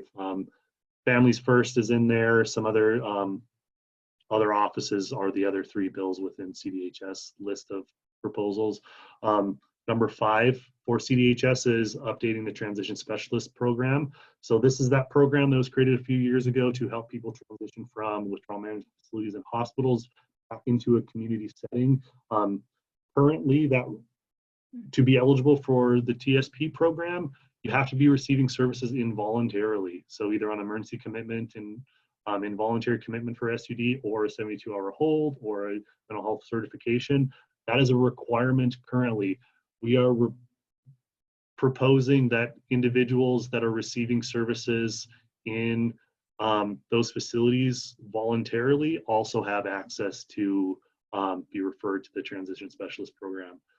We feel like it is limiting that people have to only be involuntarily receiving services to have access to this very good program. So really want to, it's also one of those ones where a lot of people move from, say, getting placed on a 72-hour hold, and they then are like, yes, I will stay here voluntarily and receive services, then they quickly wouldn't be eligible, which we think that that is not appropriate. The other piece is that I'm expanding who can refer into transition specialists. Currently, like I said, it's only hospitals and withdrawal management facilities, and include acute treatment units and essentially facilities providing crisis stabilization. So it's not just hospitals and withdrawal management. We had some discussion as well.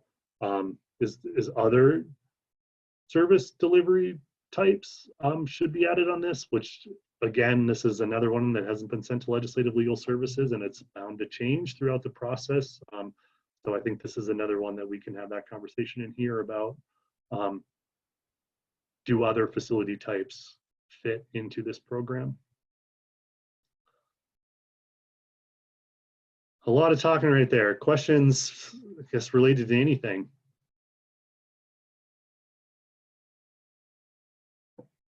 Bills, budget, addiction counseling?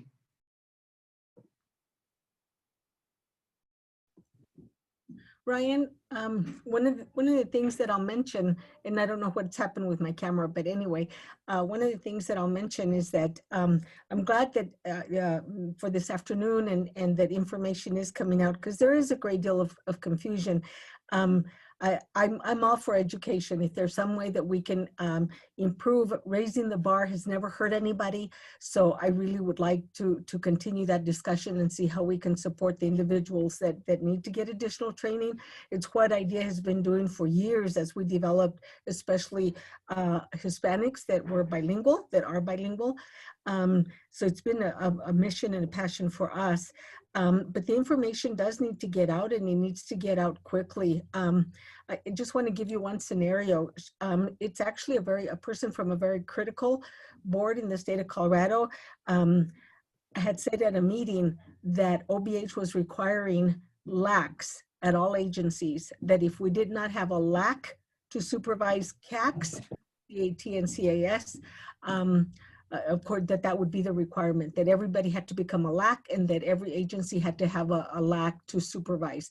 And that was already like immediately. So those kinds of wild rumors are going on. I was slammed with calls last Thursday from Denver all the way to Greeley, treatment providers and agency owners. And so I'm just real concerned to make those kinds of things clear. So I'm really glad to hear the opportunity this afternoon. In fact, I'm going to contact those providers and provide them the link so that they can get on. They had some pretty rough, I mean, it would have completely turned the whole process upside down if that were the case. And so I assured them that that isn't. There are some changes, and I encourage them to get some more information. But thank you for really providing all these avenues where we can get additional information and details about what is and what is not going on. Yeah, and I think that's going to be a piece that needs to happen throughout the process of with the expanded benefit as well, where it's more money in the system, even though it's maybe less money than we originally thought would be in the system due to the Medicaid's expanded benefits. So I think it's going to be kind of across the board, kind of learning a new system of how services are paid for, which, yeah, I mean, I think provides that uncertainty, which, I mean, having resources in the community to kind of understand what the changes look like, I think is beneficial as well. So yeah, Marcella, thanks for the support in that. And then, yeah, having cleaner information is always beneficial. So Brian, this is Margie. I just wanted to connect with Planning Council, maybe from the membership committee lens. In some of the things that you have shared with us, is this a time that we start even thinking about looking at bylaws and looking at, are there, for what we're looking for people to be on the council?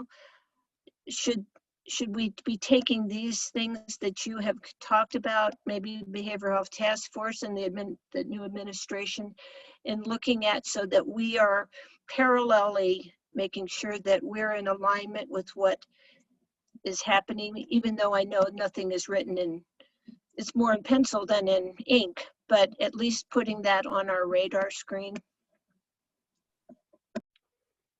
yeah, I guess I would throw that directly back to the council is like, I mean, I think that's always a piece where I think the council makes those decisions about where the council needs to go moving forward, which, yeah, I mean, a lot of stuff that is happening is, just like you said, is written in pencil right now. I wouldn't even say that it's even in fully functioning sentences yet. But yeah, I mean, absolutely. I think we always need to be, I mean, concerned about where BPAC fits into the larger scheme of everything. So, yeah, I mean, I appreciate that, and I think that's part of the task of the steering committee of BPAC as well, to ensure that we're moving BPAC in a path that aligns with behavioral health across Colorado. So, but yeah, I mean, I think we're always open for that discussion as well about what is working and what isn't for BPAC as a whole, which.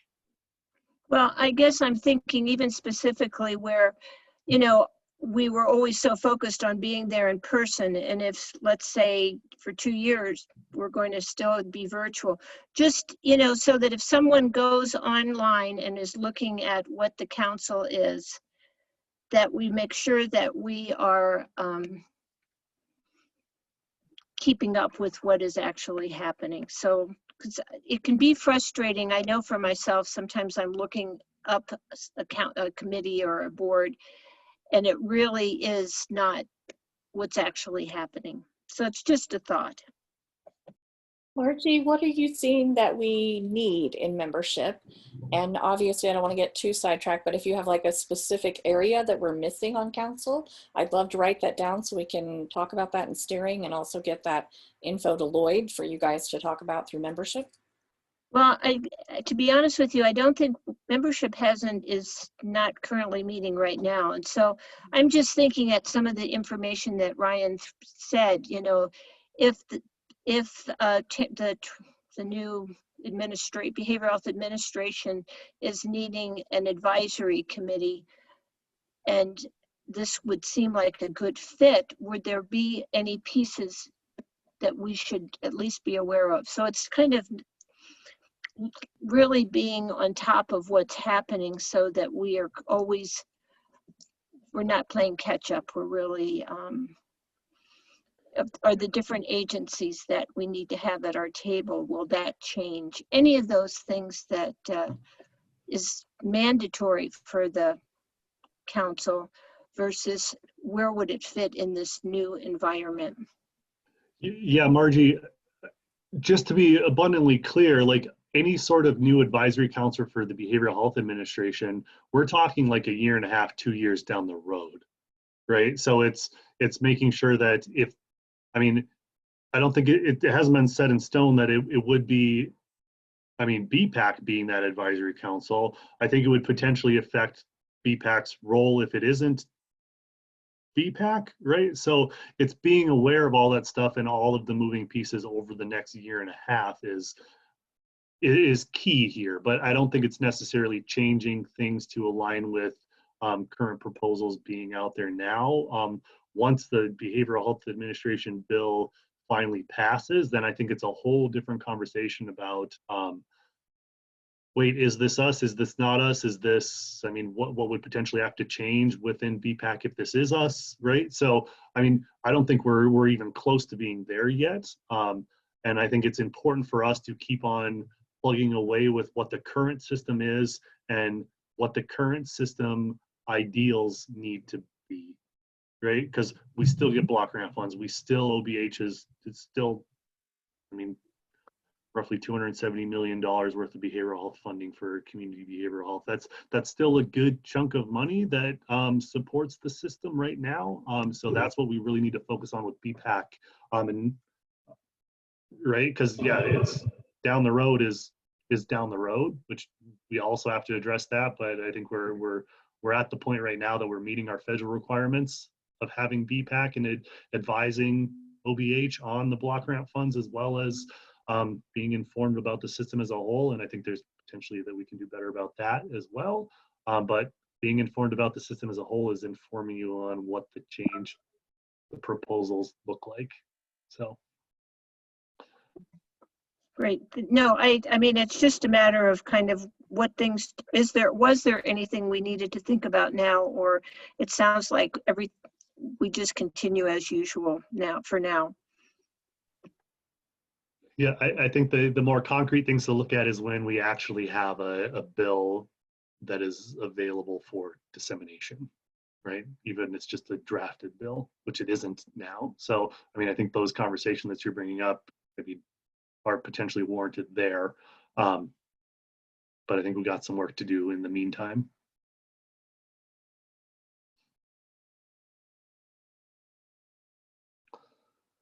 So I see Mark, or wait, I thought I saw him come back. There's a question from James. Yeah. I am here. This is Mark Ryan. So, but I did see the question from James. Here. Yes, we are working on the RFP for the block grant funds. The MSOs are going to be taking the SUD applications, and OBH is taking the mental health applications. Do you have anything else to say about that, Mark? Yeah, I can add in that essentially that we'll use our MSOs to do the selection process and manage the funding for SUD recovery services. So they, we'll try to guide that RFP process so it mirrors how we use the mental health block grant dollars. We don't have a statewide distribution system, regional distribution system for funds for mental health. We do for substance use. This way it allows us to give kind of proportional money to all regions of the state, so it doesn't just get gobbled up where there's already a lot of recovery resources along the I-25 corridor, but make sure that we build that capacity with some of this funding throughout our state. So that's the idea on the MSO system. we will do a state-issued RFP process for mental health recovery services, and that will, we certainly hope, and we'll use the RFP to try to get some good disbursement so that it isn't all centered in one location. But that'll be a little bit more challenging because we're likely to, I think, have a maximum of 4 awardees with the mental health dollars that we currently have available to allocate.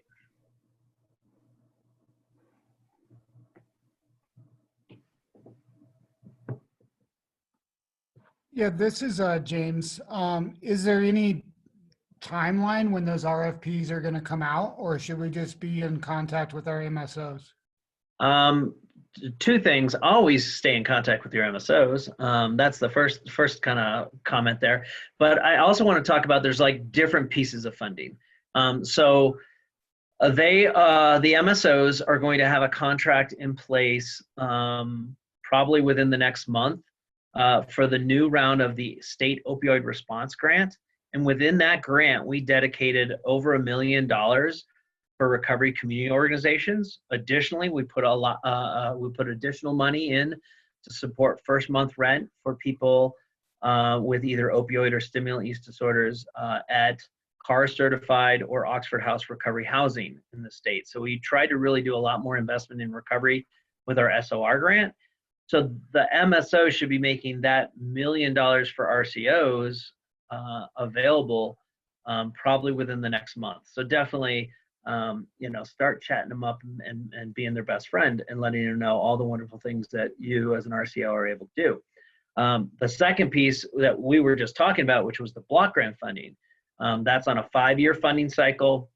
We're in the 5th year of that 5-year cycle currently, and that our fiscal year ends June 30th. So what we're talking about is trying to get that money encumbered into contracts for July 1 starts with our MSOs. So we'll be negotiating that. We should have a clear idea on what that budget looks like really in the coming months, by January, February. So hopefully the MSOs are actually able to start doing the recruitment and selection process prior to, so they can kind of get into agreement so that you guys can start as soon after July 1 as possible. So I would look in the spring and be my guess for that. Whereas when we need to procure the money for mental health recovery support services, we're probably going to get that RFP out sooner, probably December-ish is our hope, so that we can give everyone enough time to give a thoughtful application. We have time to do the standard kind of state formal review process and selection process, still leaving us enough months to get contracts negotiated so that those contracts can hopefully be in place by July for a July start. Was that helpful? Hopefully I answered clearly. Yes, thank you, Mark. You bet, James. All right, we ready to go to behavioral treatment in Colorado and those recommendations? And first off, did it switch over to the PowerPoint? I see it. Yes, Ryan. And I'm sorry, I don't know why my camera's not working, but my computer keeps frying, and then just 5 minutes ago it shut down again. So now I'm working, but apparently my camera's not working. So sorry. Yeah, so I think I'll just walk through some of these. Mark, anyone else add expertise to this as well? So kind of overview of the presentation today is really setting the foundation for what the behavioral treatment structure in Colorado looks like. Second piece is high-level funding aspect of things, and then talking about some recommendation ideas to really set the stage for our conversation. So with that, behavioral treatment is provided along the continuum. I think we've talked even today and in the past that this continuum is kind of hit or miss throughout. It's a little cleaner maybe within the SUD side because there's the ASAM that kind of dictates that, right? So kind of all the way from withdrawal management services through outpatient, intensive outpatient, partial hospitalization, and then essentially the 4 levels of residential. within ASAM. Mental health really does follow a very similar continuum, although some places they use different terms, right?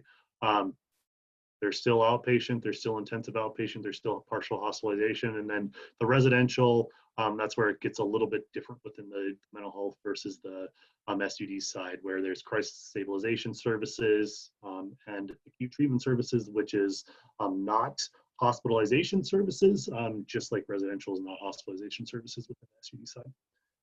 So I think part of what we talked about earlier is what types of things are needed to kind of step folks down from inpatient into more of a community-based outpatient setting. And I think that's just kind of keep that in the back of your mind while we talk about some ideas moving forward. Questions about that? Questions about Continuum? Anything you want to add there, Mark? Anyone else? Where I'm off?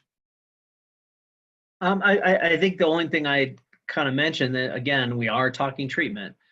So it's not the behavioral health continuum, it's the treatment structure continuum. So obviously when we think of a fuller behavioral health continuum, it really involves the prevention side and the recovery side.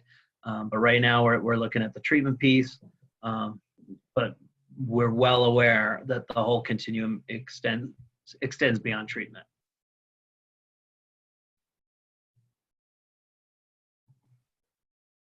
So kind of general funding for behavioral health in Colorado.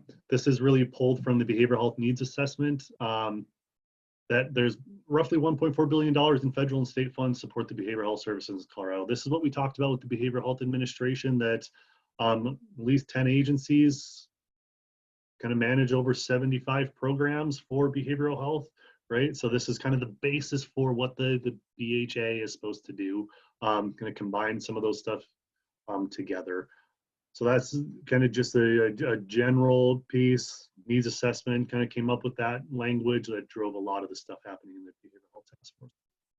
So OBH specific community resources. So this includes the prevention, this includes the recovery. A lot of what we still fund is related to treatment, and that's what I'm talking about. So this fiscal year, the OBH community behavioral health budget is $268 million. So this does not include the mental health institutes, which is roughly another $150 million on top for OBH. So we're talking more than $400 million within OBH because of the two divisions, community behavioral health and the institutes, but we're not talking about the institute here.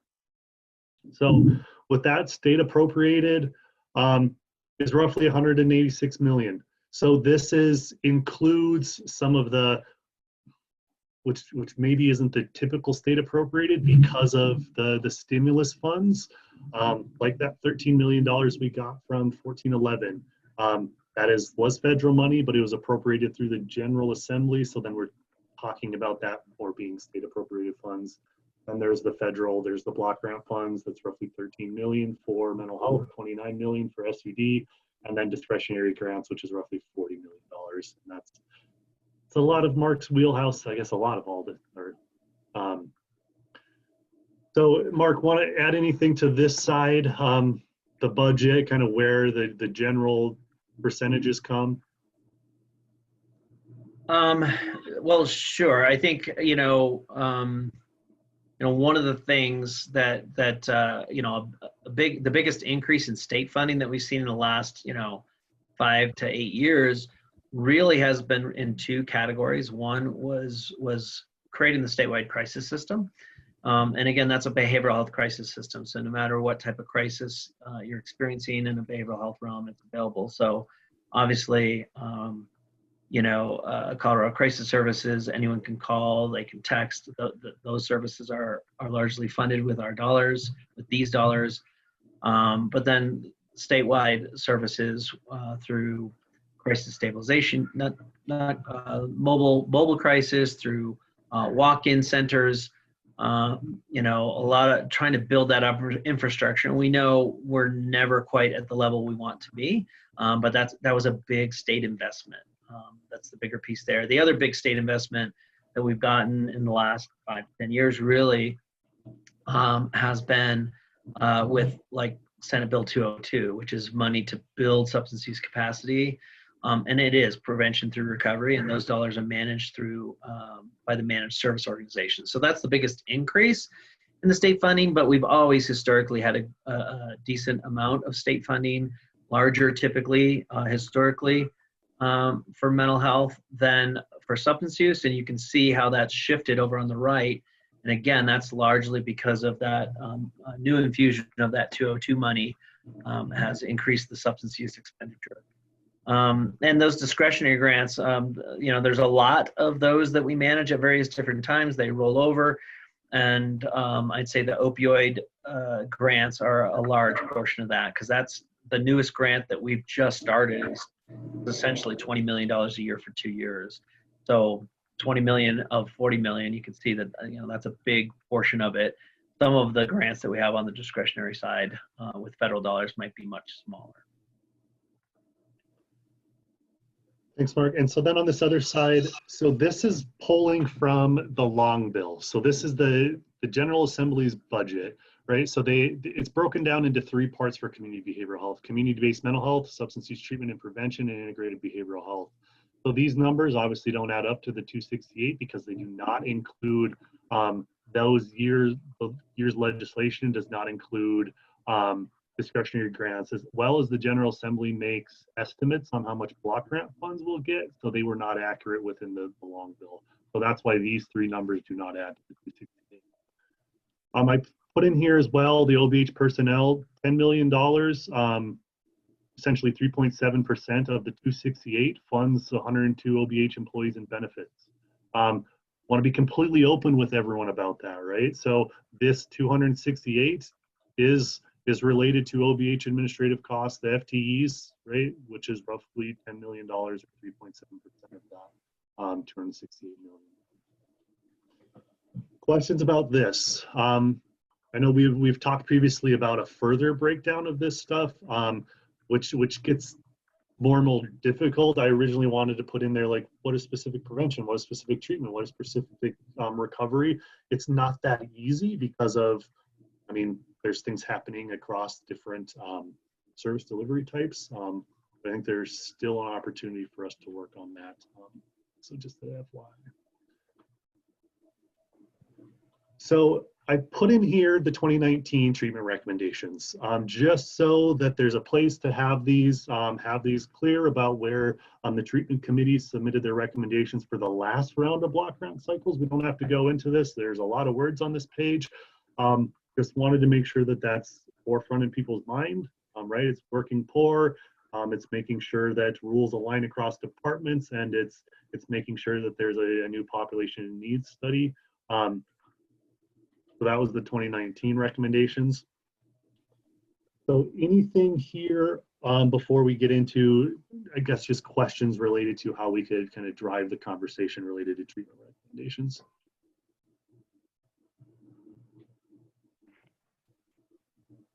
Not seeing anyone. So here is, so this is us just throwing some questions on there. I liked what Bonnie did last time, is really trying to submit questions to kind of drive discussion.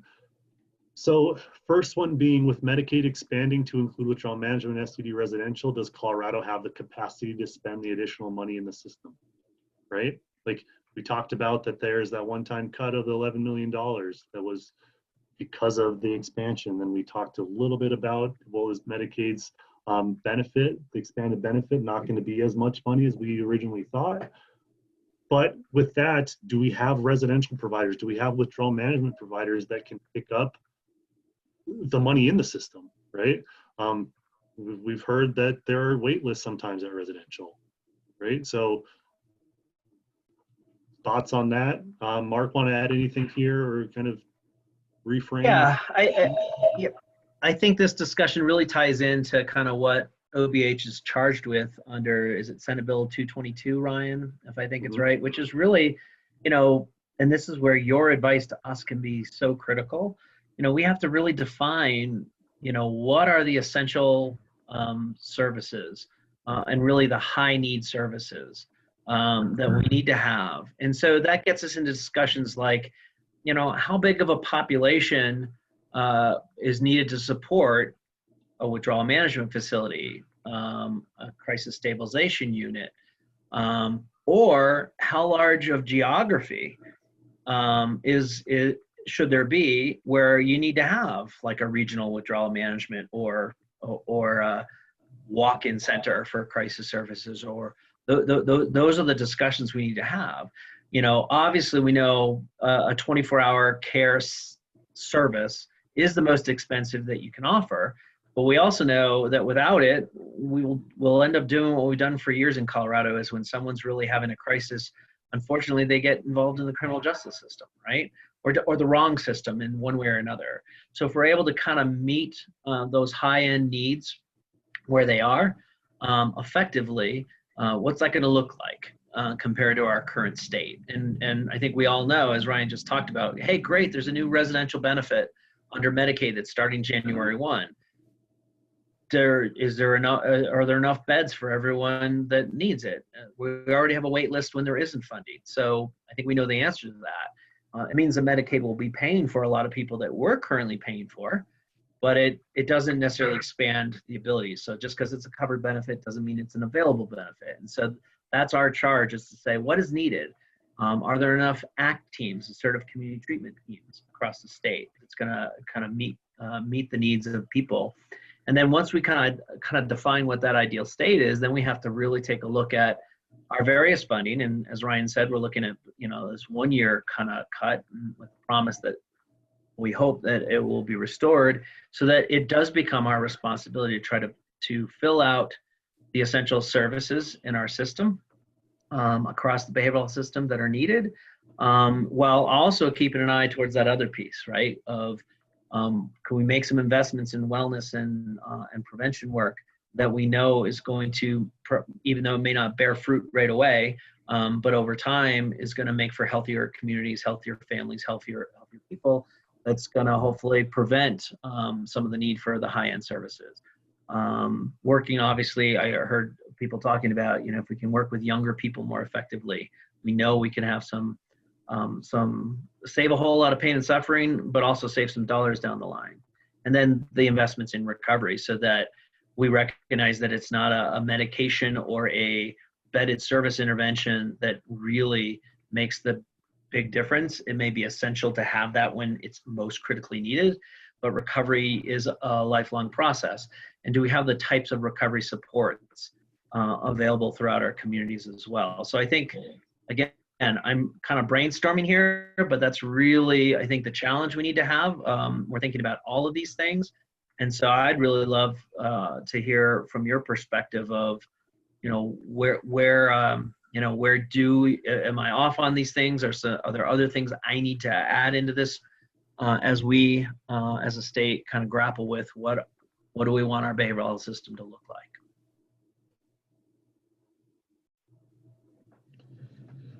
So there's some, oh, yeah, go ahead. Could you address the chat? There's about 3 or 4 different things that popped up there. So Crystal first brings up, how much is the additional money in the system? So kind of hard to answer right now. Mark, do you have off the top of your head about what the original amount for the expanded Medicaid benefit to include residential and withdrawal management would bring into the system? Yeah, my original assumption is that expanded benefit for SUD under Medicaid was well north of $100 million. Again, I think they've made some adjustments in the year one, recognizing that we probably won't be able to use it all because there's not enough beds to fill.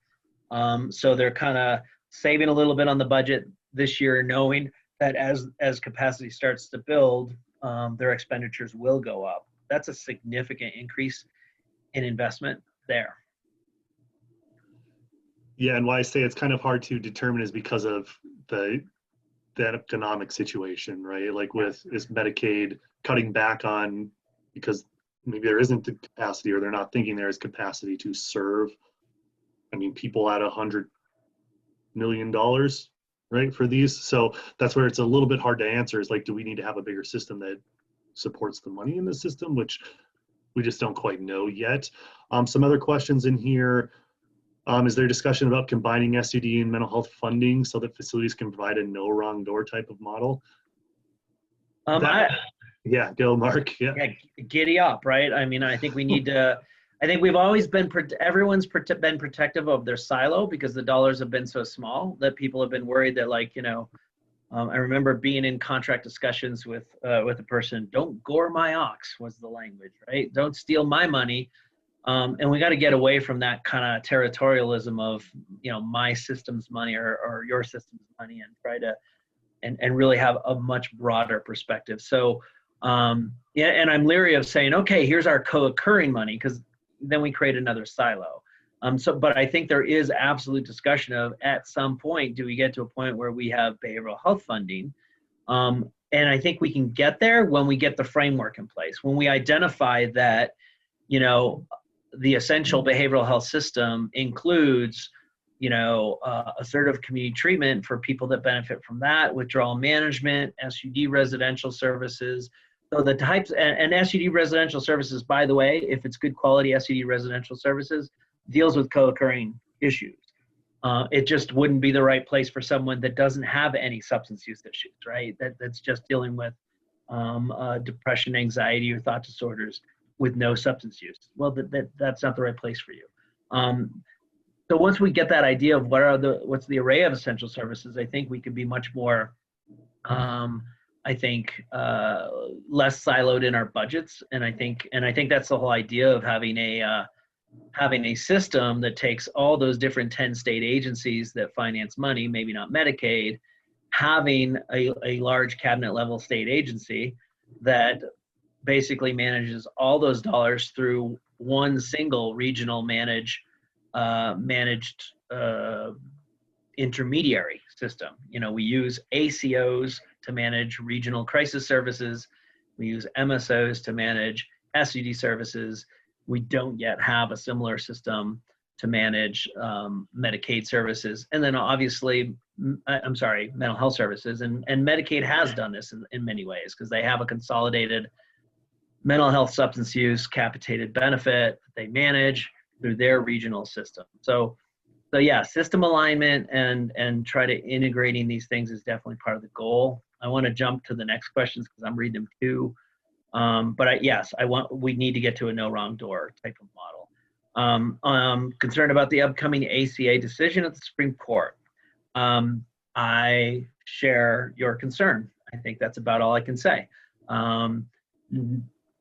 Disregard the fact that we're in the middle of a pandemic, which is why we're all looking at computer screens right now. This would be a rough time to take away people's access to Medicaid expansion. And certainly for behavioral health, even if there were no pandemic. So I think we're all concerned about that, and we want to pay attention to it. And then, Crystal, your question about 300% of federal poverty. I don't believe there's any plan from OBH to change our approach. Our contracts with community mental health services and with our MSOs for SUD services, they're all having that same parameter of, hey, this money, this is kind of safety net funding to support behavioral services for someone that's uninsured up to 300% of federal poverty. So I don't think we plan to go away from that. I think if we do end up realizing some savings because Medicaid's residential substance use benefit expands and we have flexibility, the idea is we still stay committed to this population, that group of people uninsured up to 300% of poverty, but we reinvest any other money that we have to kind of fill in the gaps in our system, and then focus on the prevention recovery pieces that have been neglected for far too long. And let me see if there's another question beneath that. And again, if I'm not answering your question the way, or if you have follow-ups, speak right either way. Will residential be expanded to mental health at some point to help address gaps in system? So right now, there are a lot of different types of bedded mental health services that are absolutely covered under Medicaid. So if someone even needs to be hospitalized at a psychiatric unit, that's covered under the capitated benefit. Obviously, the state psychiatric hospitals are a state-funded project, so that's the high end of the system. But we know there's a lot of different types of facilities, whether they're called acute treatment units, or crisis stabilization units, or assisted living residences. Those are all the different types of kind of licensing structures or colloquial language you use for these types of residential facilities that are typically available for people with mental health. And the way those are working now is if someone's Medicaid covered, Medicaid's able to pay the treatment portion. And we've historically used our block grant and state funding, more so our state general fund, to help with room and board for those things. So that there's no plan to kind of decrease that, but I think it's a worthwhile discussion. As I was saying, not only do we need to take a look, do we have enough SUD residential? Do we have enough of those types of facilities for mental health services that I just talked about? I think that needs to be in the discussion as well. And just to give an example of the thought process, there's we have to take a look and say, is a community large enough that it needs to have this type of service? Or is there a region of land so big that we need to do it? So it's really those two ways, because someone shouldn't have to drive 150 miles for any type of essential service. And if they live in a community of 100,000 people, they shouldn't have to leave their community to find that type of essential service, if those things make sense. Mark, can I speak a little bit more to my question there? Please. So I think my concern with using assisted living facilities and things like that is that you'll have, younger adult or, mid-adult level individuals in with the elderly, and that's not necessarily the appropriate community for them, especially if they have to step up to, say, a SNF or something like that. There's just all of these concerns that those with the higher needs, behavioral health issues don't necessarily belong in those communities, and the staff isn't necessarily able to address their needs appropriately. So I don't know if it's a restructuring of that, of those waivers, to make it where it's a little bit more beneficial for everyone involved, but it just doesn't seem like it's always addressing the need appropriately. I think that's a great comment. And that was one of the things as I kind of learned the system and went around to providers and community mental health centers and saw the different types of 24-hour care facilities that they owned and operated, and tried to wrap my head around, so how is it regulated? How is it structured? And there was certainly some of those facilities that they were licensed by CDPHE as an ALR. But when you look at the definitions of ALR, you're right. It's like, well, that's not really a right fit, is it? But they had tailored all the services to really meet the client population of people with mental health that were already kind of being served by that community mental health center. So I think the question is, do we need to kind of revisit and say, do we have the right types of facilities? Do we have the right types of structure? I think we're right now trying to get rid of administrative burden, so we're not trying to create more regulatory hoops for people. But your point is very valid. We want to make sure that we're not necessarily just creating a grab bag type of facility that you could put many different populations into, that could result in none of those populations getting their needs properly met. So we do need to be thoughtful about that.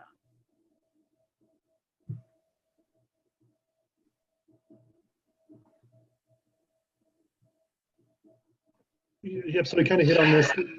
The other ones being like, how do we support or better support integrated services? I think that's kind of always been a discussion happening within BPAC and OBH. Is so Mark hit on this, that the current statutory structure is there's a mental health statutes and there's substance use disorder statutes, and then there's beginning to be integrated behavioral health statutes where the crisis system is contained and jail-based behavioral health services is contained, right? So the laws in Colorado don't necessarily support that yet, but I think that's part of the optimism with the Behavioral Health Administration. But I mean, kind of the question on here is more like, how can we kind of move that process quicker before the Behavioral Health Administration potentially, but also it comes with the funding issues as well, because there are direct funds for certain types of things. So this is the last page. So 222, Mark brought this up about there are core. So Senate Bill 222 essentially requires the Office of Behavioral Health working with HCPUF to come up with what does a safety net system for behavioral health look like? To me, it seems like it's establishing what core behavioral health safety net services are. Directly going to what Mark brought up, is it essentially community based? How big of a community? Is it regionally based? Is it a statewide system? And that like those are pieces that I think we need to get to with 222. The other piece of 222 is that it needs to define what a high intensity behavioral health treatment provider or program is, including how to expand high intensity behavioral health treatment providers and provide essentially a different funding stream for high intensity behavioral health treatment providers, right? So should you receive a higher rate if you're providing higher intensity services? That's essentially the basis for 222 and the high intensity behavioral health treatment provider aspect of that. So I think the question here is I think there's a role for BPAC to come up with, well, what does that mean? What is high intensity behavioral health treatment services?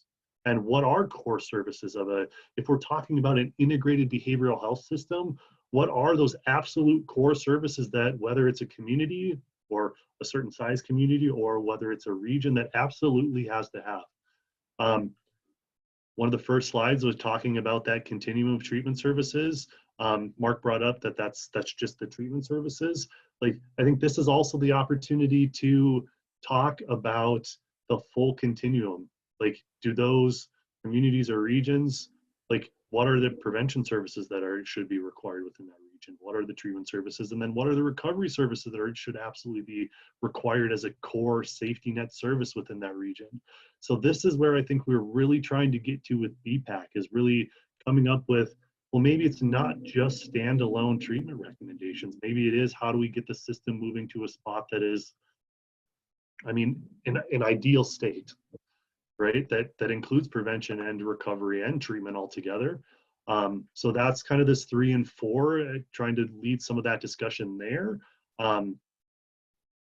But I mean, obviously there's smaller pieces to this as well about what does workforce look like? What is actually the cost of building things if we're talking about in-person or bricks and mortar facilities? Or can we talk more about, like, what are some remote type services that maybe we've always said, well, these essentially have to be, I mean, brick and mortar facilities. Like, how do you promote that type of services? Like the MIT Winnebagos that SLR is doing. Like, I think that's a prime example of a very innovative approach that historically state government is usually not that innovative, but yeah, that's where I commend Mark to having some great ideas, which I think BPAC can drive that as well. So. Thanks, Ryan. I think that's very helpful, and I'd love to hear from the group, because when we look at this charge that we have to deal with Medicaid of, you know, consider as, you know, what we would consider as core behavioral health safety net services, and what does it mean to be a high intensity behavioral health treatment provider. Those things often make us think, as the general public does, that, you know, that only means some sort of bedded or emergency type of service. But I would say there are some great models like opioid treatment programs, where people go in every single day to get treatment for their opioid dependence. That's a pretty high intensive service compared to other models where someone even could be using various medications, but they don't have that type of intensity. I mentioned a few times assertive community treatment. Again, that's a model where we don't want to get away from our belief that the best place for people is to be able to live full lives in their communities, right? So we want to make sure that the system we're talking about, that does include high intensity behavioral health stuff, also supports community-based high intensity services like assertive community treatment, like opioid treatment programs.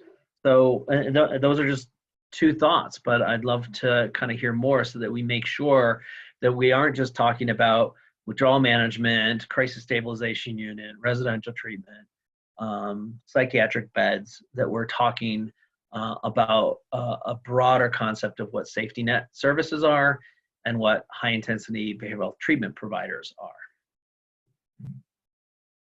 This is Margie, and I'm trying to think how to phrase this. Because of a personal friend that's gone through this, and I think there's a piece of this that is so important to recognize, that when someone is going into a facility or treatment program, when they failed in that treatment program, that the next step is that you're kicked out. And there is no real crisis plan assuming that everybody's going to succeed throughout and they're going to have a perfect experience, I think is unrealistic. So it's so difficult to get into some place that you can be. And then when you fail, you're told you have to leave.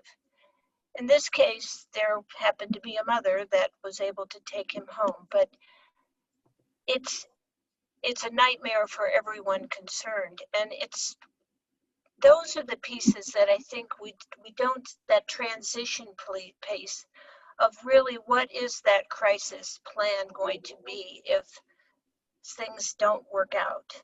Where is the safety net? Where do we go besides just going on the streets? Thank you. That's the part that really scares me. And in this situation, it was this guy's roommate that gave him the drugs that none of these pieces should happen, but irregardless of why it happened, they were really left with nothing to wait now for some other place that maybe will happen. That is, how many months, weeks, whatever. But the police department, law enforcement, criminal justice, they really are, that would be the only other housing that he would have other than living out of the back of his mother's car until it got too cold to be able to do that. Thank you. That's these are the realities, right? And so we certainly want to make, and that's language that my history is in the work. I worked in substance use residential and co-occurring residential, a lot of it with adolescents in my past. But that language of the client failed treatment is something we just got to get rid of, right? But it is still used. It's still a mindset that the treatment that was offered didn't meet the person's needs is a different way of saying it, because the person didn't fail. The system failed, and so our system has to do a better job, whether it's those individual facilities or systemically being able to deal with it. And there are things that we know that are effective for someone that's just at a place where they're not maybe engaging in a treatment program, but they don't have a safe place to be. And that's where, whether it's in-home respite or a respite bed or those types of things where you can just be in a safe environment until you can kind of come up with a game plan. Those are other examples that maybe we haven't already talked about. But I think your discussion about the transitions within our system is something that we have just failed at. A single provider operates this type of facility, and just really we're not thinking about that systemic approach of what are all this person's needs and how do I really connect with you, with your family, with your community. So I think that connective tissue in our system is another part. It's not just the individual components, but how do they interrelate? That's one of my takeaways from what you've shared, is that we need to put emphasis on that for sure. Well, I think it's just so critically important for people to understand that there is no next step, and we have to be prepared for when those times happen. So, and not just continue, and it's providing the placements with the resources so that they can really individualize and better meet the needs of those living in these facilities. So, Mark, this is Marcella. Good to see you, by the way. Nice to see you. You're catching up with me on the white hair. That's wonderful. I don't feel so alone.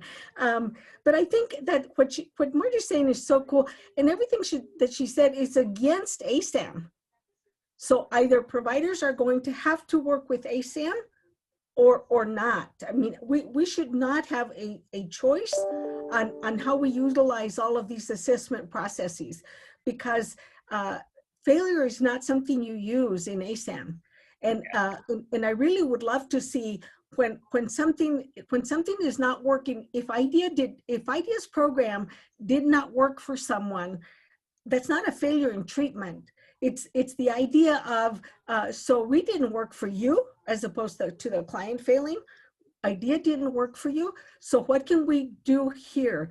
And I would love to see roundtable discussions with spacing and masks and sanitizer. But roundtable discussions and almost forced, I hate to use that word, but almost forced the agreements between agencies. It should be that holding environment, that idea of let me have you, then we're going to hand you off to someone else, and this is the person you're going, with literal forms. This is where you call, and I can call them for you right now, but this person at IDEA, this person at Mile High, this person at Arts, whatever it's going to be, but these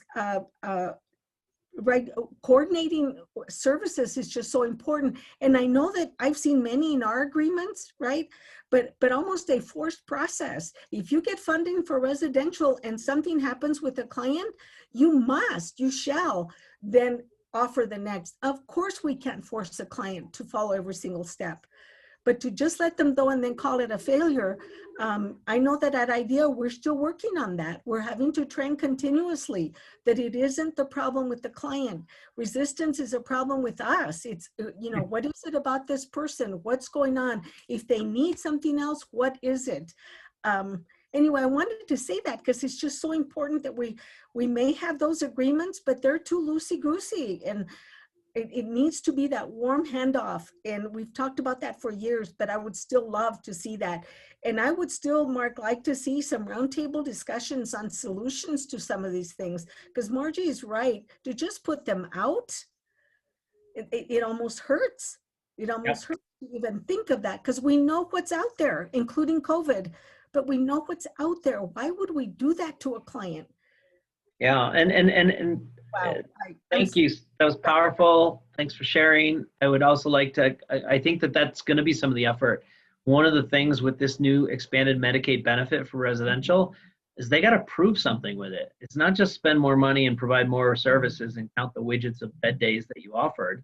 You got to show that it actually helped people. And we know that it doesn't help people unless there is that continuity of care and there's good coordination of care. And so Medicaid and the MSOs, I think, are going to have to work with residential outpatient providers, recovery organizations as well, recovery housing, and really come together to kind of figure out how do we make sure that if we're going to spend all these new dollars to give somebody this great opportunity of a stabilizing residential treatment experience that many people do need to kind of kickstart their recovery, how are we going to make sure that investment for that individual, as well as our system, made sense and worked? So I love your roundtable idea. I'll bring that up with the group at HIPPUF that involves the RAISE and Medicaid that are talking about the expanded benefit, to say this may be something that you want to bring together on a regional basis, on a regular basis with this, as this benefit rolls out, to make sure that you have some of these stakeholder groups that can grapple with this issue and figure out how we all take a look as providers and then as administrators at government to say, how are we making sure that we as a system are meeting the population's need? Because that's what we're here to do. This is Margie, just real quickly. I think this is one with your number 5, where the role for peer specialists. I think that's where that specialist can really help with that transition piece. And I think it also ties in with our conversations that are happening regarding law enforcement, and should police be being sent out when it really should be more of a mental health, someone with that expertise. So these things are so tied together and linked together. But if we could look at it from that broader scope, I think we could really be making a difference. So we're, as you said, not doing it in our silos, but really no police officer wants to get that call, and having that support can make such a difference. And then knowing we have safe places for people to go when they are in crisis. Thank We you. have the pieces, but I don't always see that they're tied and linked together. Yes. I agree. I want to tackle number 5. I think you're bringing that up. Like one of the ways I think the way peers have been used have been added as an adjunct to service in a large ways, at least within the behavioral health system, what Medicaid funds, what OBH funds historically. Also organically, we've seen RCOs kind of start up and offer peer-based services as a standalone for people that either are or are not involved in behavioral health services. We used our first STR grant and are continuing to use it to say, you know what, we want to use people with lived experience to be system navigators. So many people have talked about, I don't know where to start when I'm ready to get help, right? And so if we can get some peer navigators, and that's what we call them, so they're helping people engage with the system. And then Marjorie, you just talked about like what an important role they could play, and we've seen that already in some examples of helping people transition between, okay, I needed to have some, I was in a psych hospital for a 3-day stabilization. How do I connect to community-based services? How do I make sure housing needs are there? Hey, employment an issue. There's an IPS program at this local provider.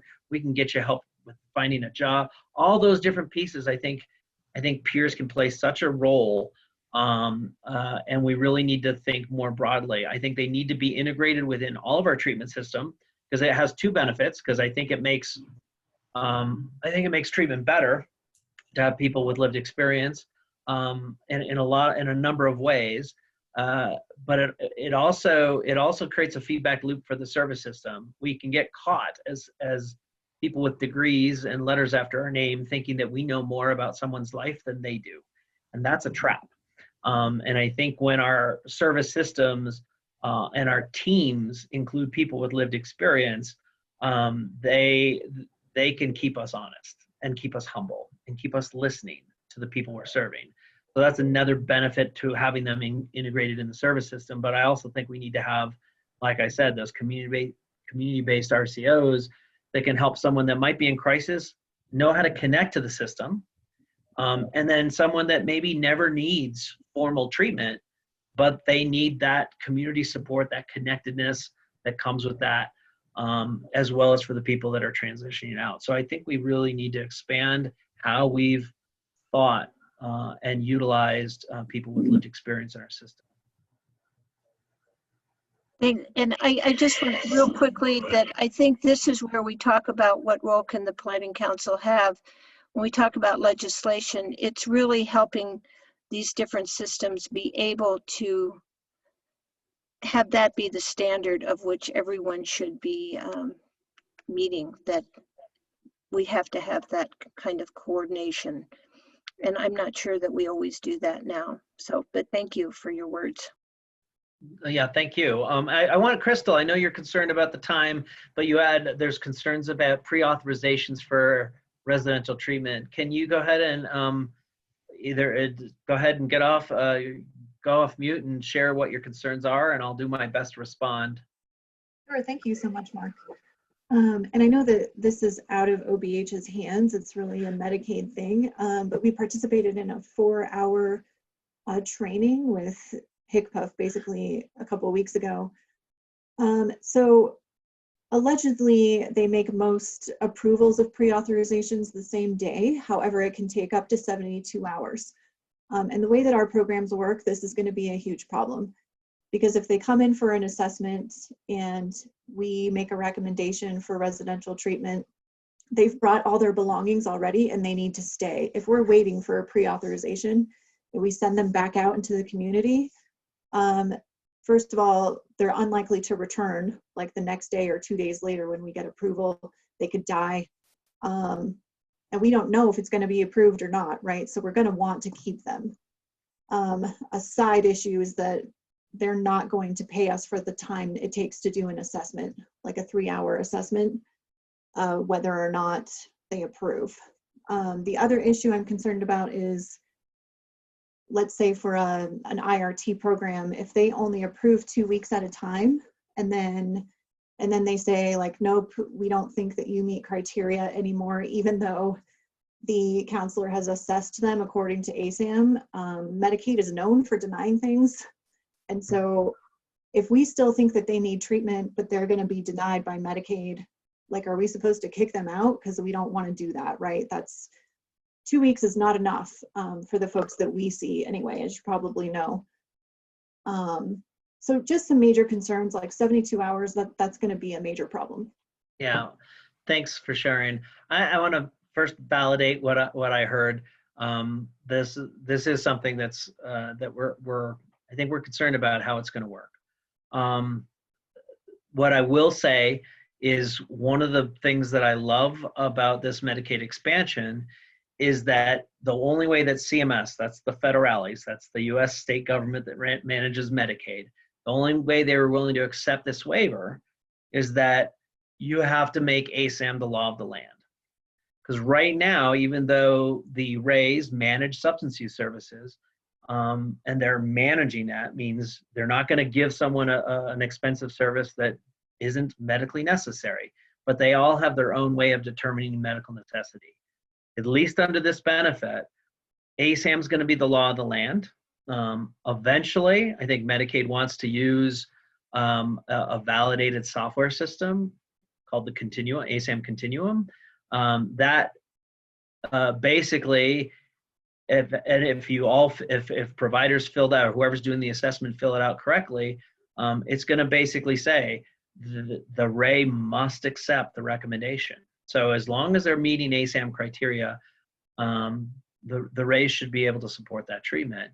And then the other thing I'd say is, if all of a sudden it says they don't need IRT anymore and they need 3.5 or 3.1 level of care, the RA shares the burden with the provider to coordinate step down, so that you're not just having to say, I either have to keep you here and not get paid, or I have to kick you out and I know that you're vulnerable still. So those are some of the challenges. The front end issues around the 72-hour wait, that's a bigger issue.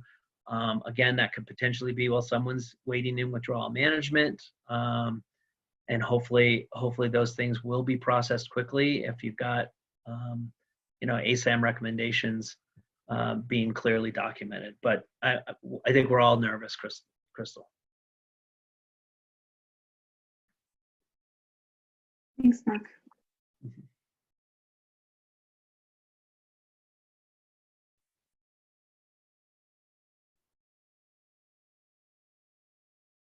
Any last questions for me or feedback for me?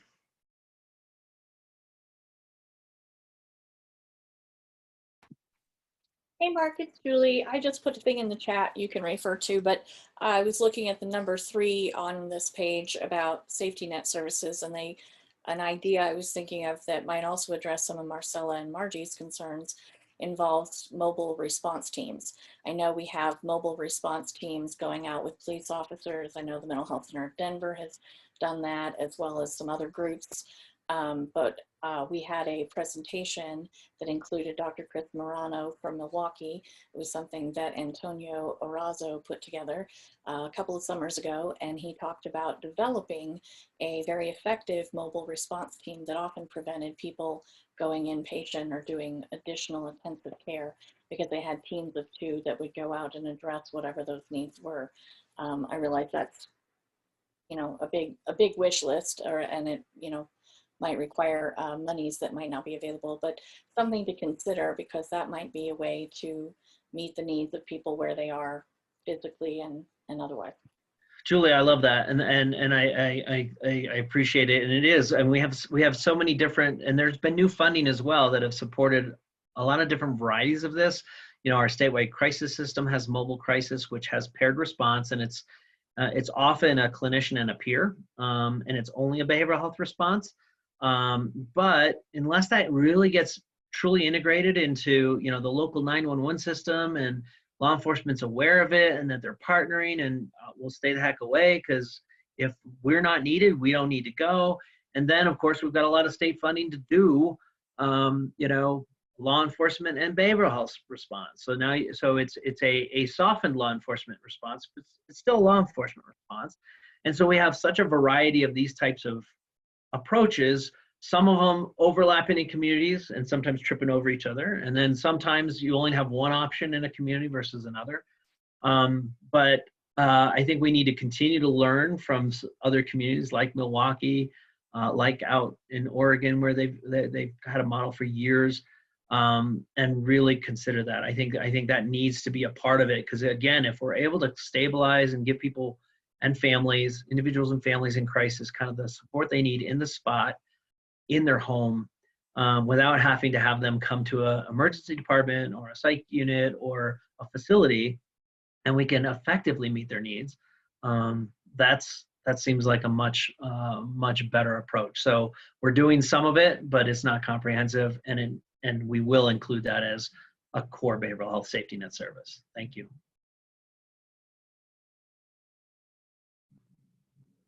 And Marcella, I just wanted to comment on the, I don't know about you, but I earned every one of these gray hairs. You know what? I call them my racing stripes. That's what they are. So have I. So have I. I'm a great grandmother now, Mark. Oh my goodness. I think I'm a breast cancer survivor, so I praise God every day that I got to live this part of my life. And it really is good seeing you. We've been in the field for a long time. Yes, we have. Congratulations to you on that. Thanks. Thanks.